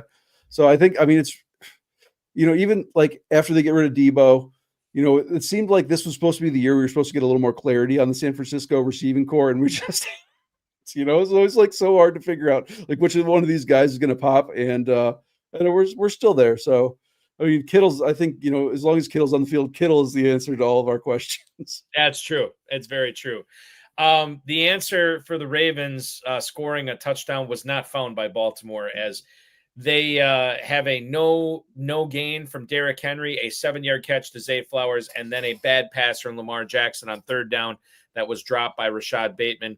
The Ravens have kicked it deep into Dolphins territory. Miami is taking over now with 10:25 to go in the first quarter. 1st and 10 from their own 4-yard line. A great punt by Stout and a great job downing it by Jackson here as we roll on Thursday night. Bill Hollywood chiming in right now. He said, great guest tonight, Eric. And are those records behind him? So do you have, are we in the record room, the famed Szafraniec record room right now? Is that what we're looking at here, Kevin? Yeah. So like back in a past life, I was an audio engineer and I do a lot of, big music buff and did a lot of like sampling and producing. So that's how I kind of got into like music producing. I'm not a musician, but I do music producing. And so I got into that. So I essentially like use that for sampling, which I enjoy and I still love to do it, but it's, just kind of like a hobby that I do. But yeah, I essentially started collecting in like 2000-ish, probably like 2001, 2003, 2002, like somewhere in the early 2000s. And, and I love it. And, there's probably, I think I probably have like between like 2,000 and 3,000 records. So, wow. Yeah. That is a lot. Holy cow. Now, how often do they get played in your house? Is it just a matter of like, oh, I have them if I need them, or are you actually listening to these from time to time? No, I listen to from time to time. It's just my free time to listen to them is considerably less than it used to be back in the day. So, I still, I don't know, like maybe once a month I go through a few of them because there's so many of them. Like, as being, a kind of like, a collector of things, you kind of collect things, but you don't always use those things. So, I mean, probably, a good majority of them I have never even listened to. So I, kind of go through 2 or 3 at a time and, just chip away. But I'm actually getting pretty good about not buying any more records right now. So, I'm kind of like staying where I am right now with my collection until I, being a responsible adult kind of. Right. I get it. I totally get it. Bill Hollywood also asks, I think that is it Terrell Jennings from New England is going to out carry Trevian Henderson. Is that a crazy call? And based on what I've seen so far this year in New England, Kevin, in this backfield, nothing is a crazy call. Rhamondre Stevenson keeps fumbling, and yet Henderson can't get on the field. Antonio Gibson goes down with the torn knee ligament, and Henderson can't get on the field. And then when Stevenson needs a blow, when he needs to get out of the game and catch his breath, they're putting in Terrell Jennings. I don't get it. There's probably stuff going on in practice that we don't know about with Henderson. I would assume so. 10 for 75 did fumble last week as well. But yeah, Jennings out carrying TreVeyon Henderson. Not only I don't think is that not a crazy call, I think it just might be reality. Yeah, I mean, it's not something I really want to talk about. Start crying on air, so. But I mean, it's always a possibility. Like, say who really knows at this point. But yeah, like you said, there's got to be something going on because I mean, minus that fumble, unless that's what you need to do in New England to get more playing time, because it seemed like that was the case earlier in the year. Because he fumbled essentially right at the one.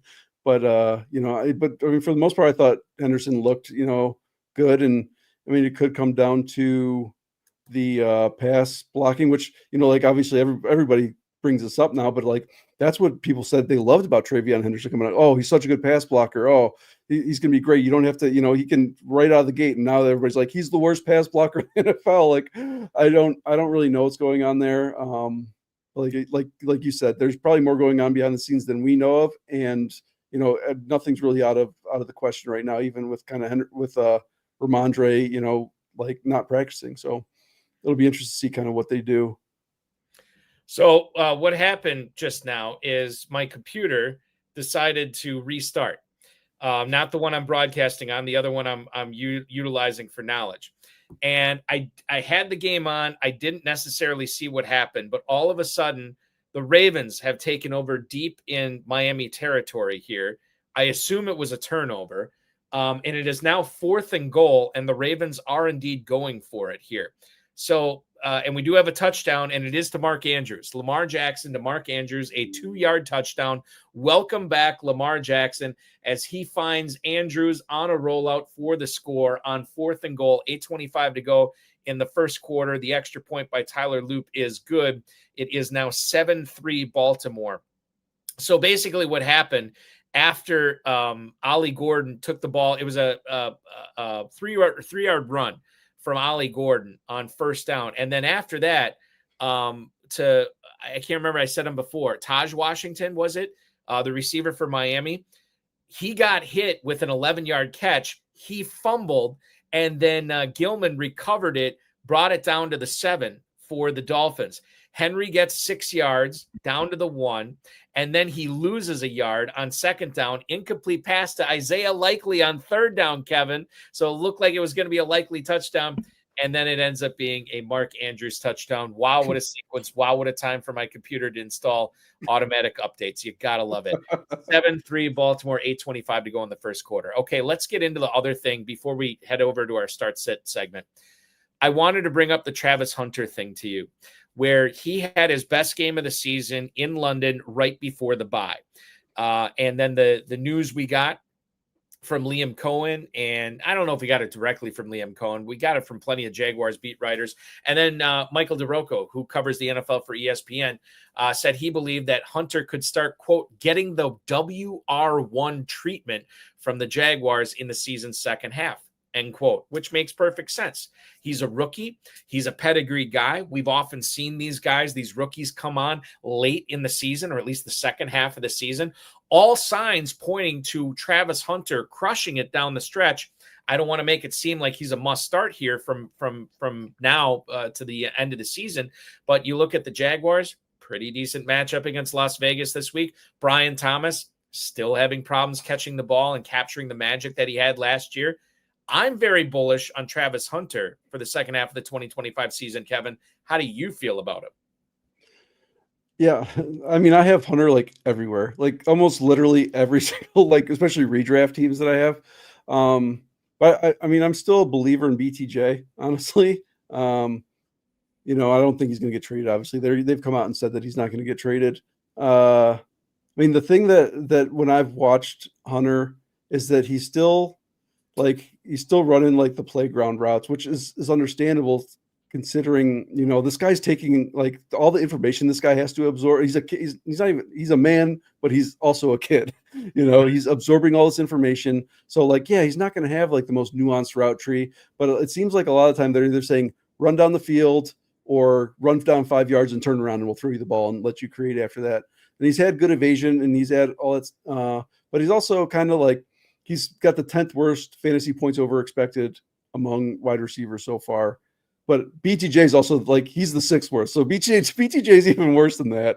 And I'm just that big week that he had they were getting absolutely torched by the Rams. So I mean, I'm like I said, I have Hunter everywhere. I'm not looking to get rid of him, but at the same time, I'm still not just going to magically think that he's going to be, he's going to be like light years ahead of BTJ. But at the same time, like, he is worth starting, absolutely. I just don't, the full like wide receiver 1 treatment thing is I'm just kind of like, all right, well, like maybe I take a step back from that. I'm happy that he's emerging, and I think he's going to continue to emerge.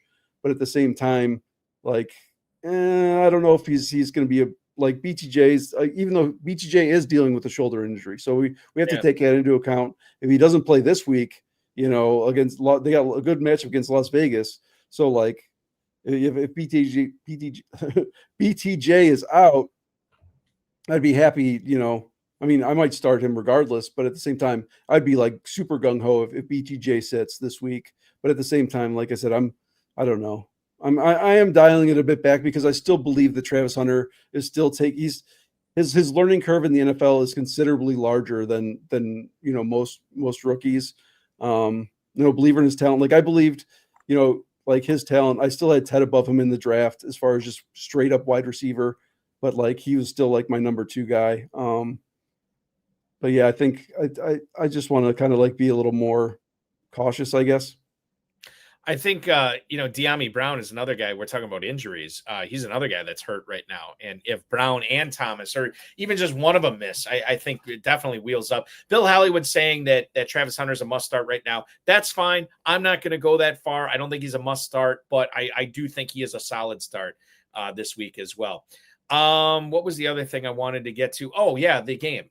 So basically the Ravens have kicked off, and it's a Tagovailoa to Achane pass and catch for 19 yards. Achane ends up rushing for 6 yards, and it is now 2nd and 4 at midfield for the Dolphins as they have just entered into Ravens territory. And it looks like a good game so far for Achane as he loses 3 yards on the following play. So I'm not going to jinx it anymore. 3rd and 7 now for Miami from their own 48. I want to talk much more about starter sits, and we're fast running out of time. So let's take our final break. When we come back, we're going to talk about what Kevin Szafraniec says you should do with your week 9 lineups in regards to guys like Deebo Samuel, Hunter Henry, Daniel Jones, and the like. He is Kevin Szafraniec from RotoViz.com. I am Eric Balkman. FFPC Insider Access rolls on here on the Better Sports Network for Fantasy Football Night in America. Don't go anywhere. Folks, let me talk to you about my favorite weekly platform to play on. We all play Dynasty and we all play Redraft, but we got to find some place to play weekly. And the FFPC Weekly Challenge is my favorite. If you're like me and you're tired of the constraints of salary caps or having to do a draft to make a team, or even having to play against these people that are stacking up the same team, stacking up certain games, and you feel like you have to put in a million entries or have to have those certain stacks to win, then come play over at FFPC. Really, the only main rule that you have to deal with is that you cannot select multiple players from the same team. I'm going out and I'm trying to find the best of the best of the best players and put them into a lineup. And that's what you can do over at my FFPC. You can go out and you can take the number 1 running back in Bijan Robinson, and you can also have Saquon Barkley. As long as they're not in the same team, you can put them all into a lineup. Right. And there's 4 flexes for this. So there's a lot of flexibility. There's 2 different contests, one that has kickers and defenses, one that's just position players. Then you also have a bunch of different price points you can play at: $35, $100, or $200 buy-in. And you're going out and you're just picking the absolute chalk plays, maybe sneaking in a little bit of a sleeper there, somebody that you think can really blow up that week. And that's how it works. It's one of the best contests out there for the sharpest gamers. And when you win on the FFPC, people take notice. That is where the best high stakes games are. That's where the best experts play. And that's where I play, because I want to be an FFPC champion and put that title on me, put the money in my pocket and put that in my bio. FFPC champion. And the FFPC weekly contest is the best place to play during the season. Bill Hollywood chiming in. Kevin is on the hot seat right now. Yes, you are. The thing is, we're not going to know the correct answers to these questions until the end of week 9, but we will do our best to get you in a position to get your FFPC lineups in order and ready to crush it this coming weekend in fantasy football. Kevin Szafraniec joining me, Eric Balkman, here on FFPC Insider Access on the Better Sports Network. Thank you, Andrew Cooper from Fantasy Alarm, telling you about the FFPC Weekly Challenge. It's a lot of fun to play. You don't have to do a draft. You don't have to build a team under a salary cap. You're just picking 10 players or picking 12 players if you like playing with kickers and defenses. The slant is you can only have one player per team. So if you want Aaron Jones, you can't have Justin Jefferson. If you want Jordan Love, you can't have Tucker Kraft. 10, 30, and 100 team contests. One player per NFL team. MyFFPC.com is where to go. MyFFPC.com. When we last left you, the Dolphins were driving at midfield on 3rd and 7. Greg Dulcich takes a Tua Tagovailoa pass for 9 yards.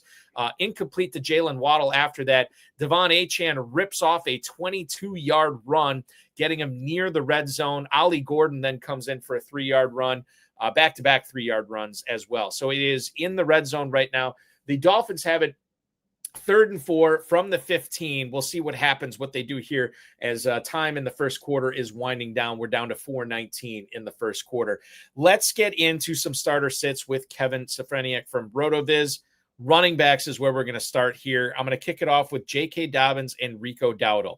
Two guys that have at least very decent complementary pieces in the backfield. Dobbins dealing with R.J. Harvey, who scored 3 touchdowns last week for the Denver Broncos. And then Rico Dowdle, who, based on what Dave Canales said, it sounds like he's going to get more touches than Chuba Hubbard this week, but who the hell knows? He's in Green Bay. Dobbins is in Houston. Which one would you rather start in week 9, Kevin? I mean, right now, I'd honestly lean Dowdle. Preface this with saying, like, looking at all this stuff, I usually use like the GLSP app that I mentioned earlier. Like, that's my basis for essentially like every start sit that decision that I have. And then I also look at our strength and schedule app. So like going through these before the show, like this is kind of how I set up, my decisions. And then, obviously take some other context, and I don't always follow it, but at the same time, like that's my basis. So, Denver is the 24th best rushing matchup, but Carolina is the 30th going against Green Bay.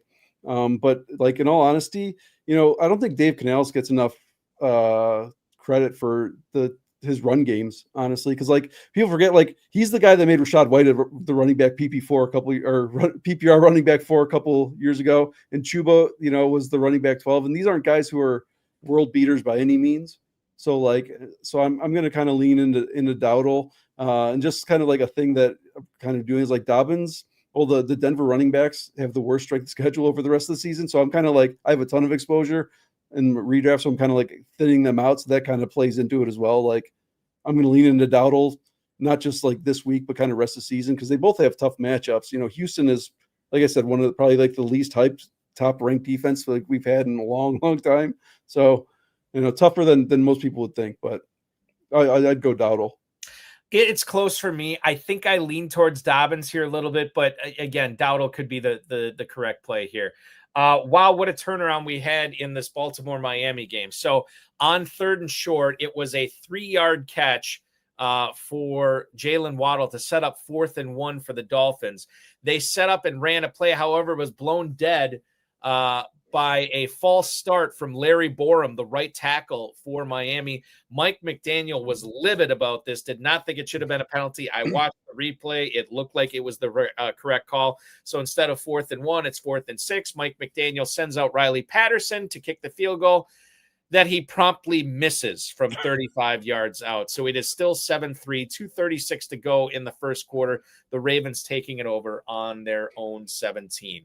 We didn't mention this at all, and I feel like we should, because midweek downgrades are never a good thing in fantasy football, and that's exactly what we got from Woody Marks and the Houston Texans today. Marks was actually added to the injury report today with a calf injury. He has outtouched Nick Chubb over the last 2 weeks, 28-25. It sounds like he did suffer an injury in practice today. So at best, we're looking at a questionable tag. Probably we'll see what happens if Marks is able to get out there and practice tomorrow, but calf injuries are not good. And maybe this just means that, okay, well, Balky, whatever you're going to say here with Woody Marks, I'm going to say you start the other guy because Woody Marks isn't going to play. Well, what if I told you the other guy was Rhamondre Stevenson, who didn't practice at all today because of a toe injury? Clearly, I think both of these guys are on the wrong. This is a horrible question. I should probably just thrown it out, Kevin. Both of these guys are on the wrong side of questionable right now. I don't even know if either one of these guys is even likely to play or be a factor at this point. I don't know if you have any feelings on Marks versus Stevenson after these injury reports that came out a couple hours ago. Yeah, I mean, it'd be nice if we get him in a wheelchair race, or something. Right, yeah, exactly. Yeah. But just like as a top-down view, Woody Marks has been kind of reminding me of kind of like what Bucky Irving kind of did last year. Like, he doesn't have insane burst, but he is so smooth. He wasn't a guy that caught a ton of passes. He's an older guy, but I've been pleasantly surprised. He wasn't a guy that I was crazy high on, heading into the season, just for the fact that his athleticism wasn't all that great, and he's just not really like the type of guy that we go for at RotoViz. But I mean, I just as a top-down view, I've been pleasantly surprised with what I've seen from him. But yeah, overall, I don't know, wheels up on let's hope that we get some trivia love. And I mean, Nick Chubb is an ex-Brown. I'm a Cleveland guy, so I always have a lot of love for Nick Chubb, even if he's looking like he's 7-year-old man running. So yeah, I think when it's Marks versus Stevenson, I say Chubb. That's the only guy I don't feel good about. Henderson, Jennings, Stevenson, Marks. Chubb's the only guy I feel really good about now. It is a 1-yard carry for Derrick Henry on first down, followed by a 10-yard catch to get a first down from Lamar Jackson to Zay Flowers. And Henry has ripped off another 6-yard run, 2nd and 4 from their own 42, 1:24 to go in the first quarter. Aaron Jones came back last week, Kevin, looked all right. He's still sharing that backfield with Jordan Mason. Tyjae Spears is still sharing the backfield with Tony Pollard, but I think it's interesting that the negative game scripts that Tennessee has found themselves in more often than not plays more into Spears than it does for Pollard. If I were to say you can only play Jones or Spears this week, who would it be? I mean, I'd go Spears, but any RotoViz reader knows that we love Tyjae Spears there. Right. Yes. But I mean, I think even the info, the matchup data and everything kind of leans that way too, because he's got the 9th best matchup this week versus Minnesota's got the 23rd going against Detroit. As far as the GLSP says, their ceilings are pretty equal. It gives a slight lean to Spears, but just with watching games, it seems like over the past 2 games when Spears has gotten more run, he's given a little more. I don't know if we want to call it life to the Titans. I don't know if anybody would say that the Titans offense has life, but at the same time, he's averaging at least 12 PPR points. He's averaging almost 6 yards a carry. He's active in the passing game. And I kind of went and looked back to how Jones played the first 2 weeks with McCarthy. And he was averaging 9 PPR points per game. He was averaging 3.5 yards per carry. He only had 4 targets. So obviously the Vikings week 1 and 2 versus now isn't necessarily an apples to apples comparison. I mean, that we've had some changes and things go on, but Tyjae Spears is my guy, and I'm just crossing my fingers and praying to God that he can stay healthy. I think you've sold me on it. I think Spears is the guy I'd probably rather play over Aaron Jones this week as well. The first quarter has ended with a bang after Lamar Jackson gets a no-yard carry here on 2nd down. He evades pressure and hits Isaiah Likely for a big-time 35-yard catch down to the Miami 23, and they have reached the end of the first quarter in Miami. It is 7-3 Baltimore with the Dolphins, or I beg your pardon, with the Ravens at the Dolphins 23-yard line when they resume play on Prime Video. We're already resuming our start-sit conversation here, and I'll go to the YouTube chat right now. Todd P70, Alvin Kamara or Samaje Perine flex this week. You would ask me this a week ago. I would have said I have no interest in Perine, but based on what we saw last week with how he carved out a role in that Cincinnati backfield, I'm still going to say Kamara here, Kevin, but this is a more interesting question this week and perhaps requires a little bit more nuance too. I think it's Kamara, but maybe you think otherwise. No, I mean, I still think it's Kamara as well, but like even watching he got rolled up on last week where his knee bent like the opposite way that that it should have, where you would think it'd be like an MCL, like outside ligament in his knee kind of would have gotten sprained. So I was kind of surprised to hear that he was practicing, even though he's limited.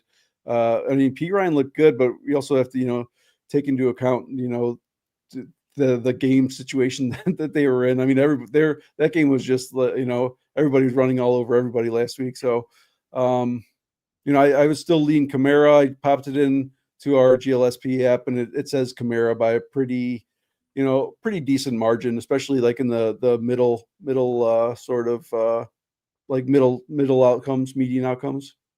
The lazy analysis would say that Tyler Shough in his first start is going to check the ball down to Kamara a lot, but that really hasn't been the situation that Kamara has found himself at all this season. Both Kamara and Devin Neal, as Bill Hollywood's pointing out, both of them were limited in practice today, both of them dealing with ankle injuries. So we'll see what happens there on Sunday. But yeah, I definitely do trust Kamara more than Samaje Perine at this point. All right, let's move to the receivers. We have Jordan Addison against the Detroit Lions this week, catching balls from J.J. McCarthy for the first time this season. If you could start him at Detroit, would you do so over one Deebo Samuel, who is home against a underrated, I think, Seattle defense? Yeah, according to our strength of schedule app, it says that Deebo he is the sixth best matchup. Or I mean, when I say Deebo, I mean all the Washington wide receivers in general. It just looks at it by position. And Minnesota has the 15th best matchup.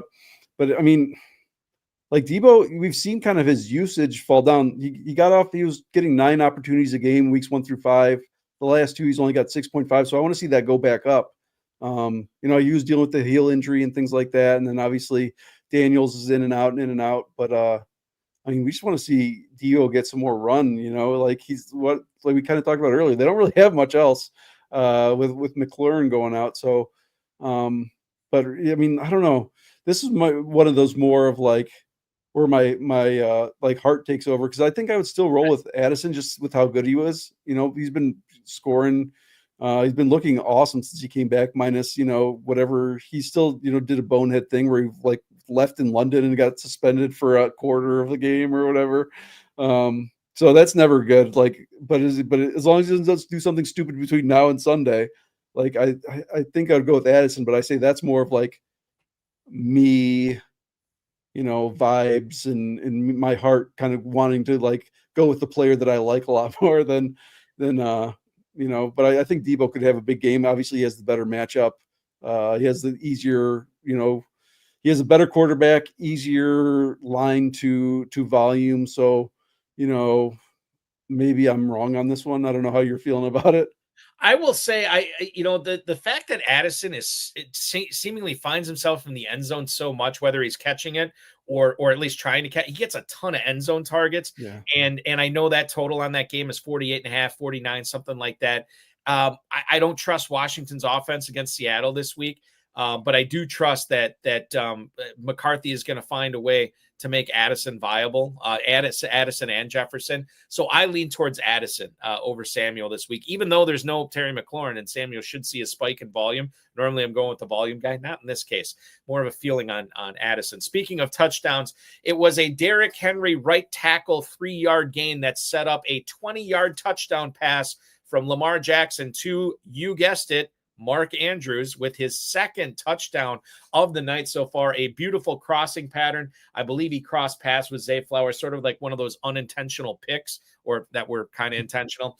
And Andrews gets freed up for the touchdown on the left sideline. It is now 14-3, 14-10 to go in the first half from Miami. The Ravens lead the Dolphins. Jawan Jennings, we've talked a little bit about.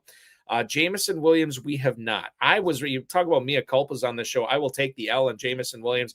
I really thought he was going to take a big step forward. I thought this was going to be more his offense this year with new OC John Morton wanting to push the ball downfield more.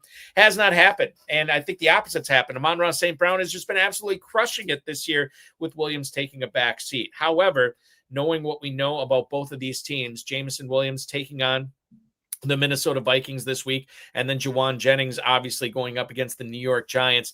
Which one would you start at flex if you only had one flex position available, Kevin Szafraniec? I mean, I'd still go with Jameson Williams. We kind of talked a little bit about Juwan Jennings, and I'm not really just trusting his health right now. And even like the past 3 games, he's only been averaging like a shade under 6 PPR points, and he's, getting 6 targets, 3 receptions for 28 yards, no touchdowns. Like that's his average line. Like, I mean, I'd rather take the shot on the guy that can literally put up like 10, 15 points in one. Like he just needs one target, But I did kind of do a little digging, and against Flores's defense in the past 2 years, he's Jameson Williams has only been averaging 6.4 PPR points, like 5 targets, 4 catches for 23 yards. But he's in every other one, he's averaging about 5 more points, about 30 more yards, and a touchdown every 3rd game. So it seems like Flores is doing something. I mean, the same kind of goes for Jared Goff as well. But like I said, I'm just going to go with the guy that can literally, he just needs to get loose once, and he can probably, make his fantasy day that way. And that was also obviously with Ben Johnson. And now, like you mentioned, John Morton. Like you never know. They're coming out the bye. Maybe they got something special lined up for us. I do like Jared Goff at home too. And while he's had his share of like great games, and Laporta and St. Brown crush it, we've seen Jameson Williams kind of take a back seat. But yeah, I mean, I think I'm with you. I think it's Williams here. If we go deep at the wide receiver spot, what happens if you are facing a decision between these 2 players? Alec Pierce, who's been on one of the best offenses in pro football this year in Indianapolis, or Kayshon Boutte, who just seemingly all he does is score touchdowns. Boutte is at home against the Falcons defense that got ripped by Tua Tagovailoa last week. Alec Pierce at Pittsburgh, facing a defense that, quite frankly, does not remind me of the Steelers' defenses I remember. Yeah, I would say they're both great matchups. So Indianapolis has the 5th best matchup. New England has the 17th. So I guess both not great matchups, but I'm more just looking at what happened last week. But we did kind of say hey, maybe that's just more of a one-off. But I'm still believing in Drake May. The guy is he tore up Cleveland's defense, which is pretty awesome last week. He had his issues with Myles Garrett getting to him, but at the same time, it didn't stop him. So I don't want to go as far as saying May's matchup proof, but at the same time, I'm not really too worried about that. So with that being said, their ceilings are pretty close, but Boutte has the better floor. And really what I didn't know until I started digging a little bit earlier in the week is Boutte is the wide receiver 1 in fantasy points over expectation. What you said, all he does is catch touchdowns. But I mean, he's only averaging 3.8 targets a game. Right. And he's only had 5 targets. He's only had 3. He's only had 3 games with more than 3 targets all year. So, he's the wide receiver 23, where Pierce had 10 targets a couple weeks ago, and he's only had 2 games less than 5, averaging 5.3 targets. And, Daniel Jones seems like he's doing, not Daniel Jones thing. And, but my heart's going with Boutte. Mm-hmm. Just with the efficiency. I just want the guy attached to the elite quarterback, the guy that I think is elite, where I think, I got to give Daniel Jones his flowers because I definitely didn't expect him to do the things that he's doing this year. And even Pierce, had a couple down seasons before he kind of bounced back last year. But at the same time, I think I'm still going to roll with the guy that's really hot. He's been a wide receiver 1, I think 2 of the last 3 weeks. But it's not to say that's not a boom bust thing. I've been playing Boutte in a lot of my lineups lately, and he's been coming through. So I'm just going to kind of roll with the hot hand. I think I'm with you on Boutte here. I have to bring this up right now because we are seeing a wide open game. So to kick off the drive, you get Malik Washington for 7 yards, Achane for 6, Dulcich a 9-yard catch, and then Tua Tagovailoa seemingly hits Jalen Waddle deep down the right sideline for a 36-yard penalty or a 36-yard catch. However, a penalty was called on Ollie Gordon for tripping. Mike McDaniel super ticked off again because Ollie Gordon didn't really trip the blitzing linebacker. He just slipped, and it looked like a trip. They called tripping on Gordon. They take him out of the game. Gordon is absolutely livid, and the 36-yard catch that would have put the Dolphins in the red zone is called back. A deep pass incomplete from Tua Tagovailoa. It's now 3rd and 16 from the 42. Gordon actually is getting into it with, I don't know if that's his OC or running backs coach on the sideline. I honestly, I don't think that was Ollie Gordon's fault. I really don't think he tried to trip or anything. It just happened to be that, look that way on it. Anyway, we have to move forward here. No time to get to the tight ends or quarterbacks. I apologize to everybody who was waiting on that. Kevin, for everybody who is watching, and we got a lot of good feedback on you tonight in the chat room, tell them what you're doing at RotoViz so far this season, and let's not worry about the offseason because we'll have you on again. But tell them what you're doing for RotoViz during the season right now. So I'm generally putting out like 4 to 5 articles a week, waivers every Tuesday, Monday review article on Monday, wide receiver advanced stats. And the thing that I really kind of wanted to bring up is we do have a free article because obviously most of our stuff's behind a paywall. But every Saturday, on our newsletter and on the site, I'm putting together kind of like a composite of all the articles for the week, just taking bits, pieces here and there. And it's 100% free, trying to really just kind of form a narrative to make a 100% free article so people can really get like a bit, like a taste of, especially people who aren't subscribed, obviously.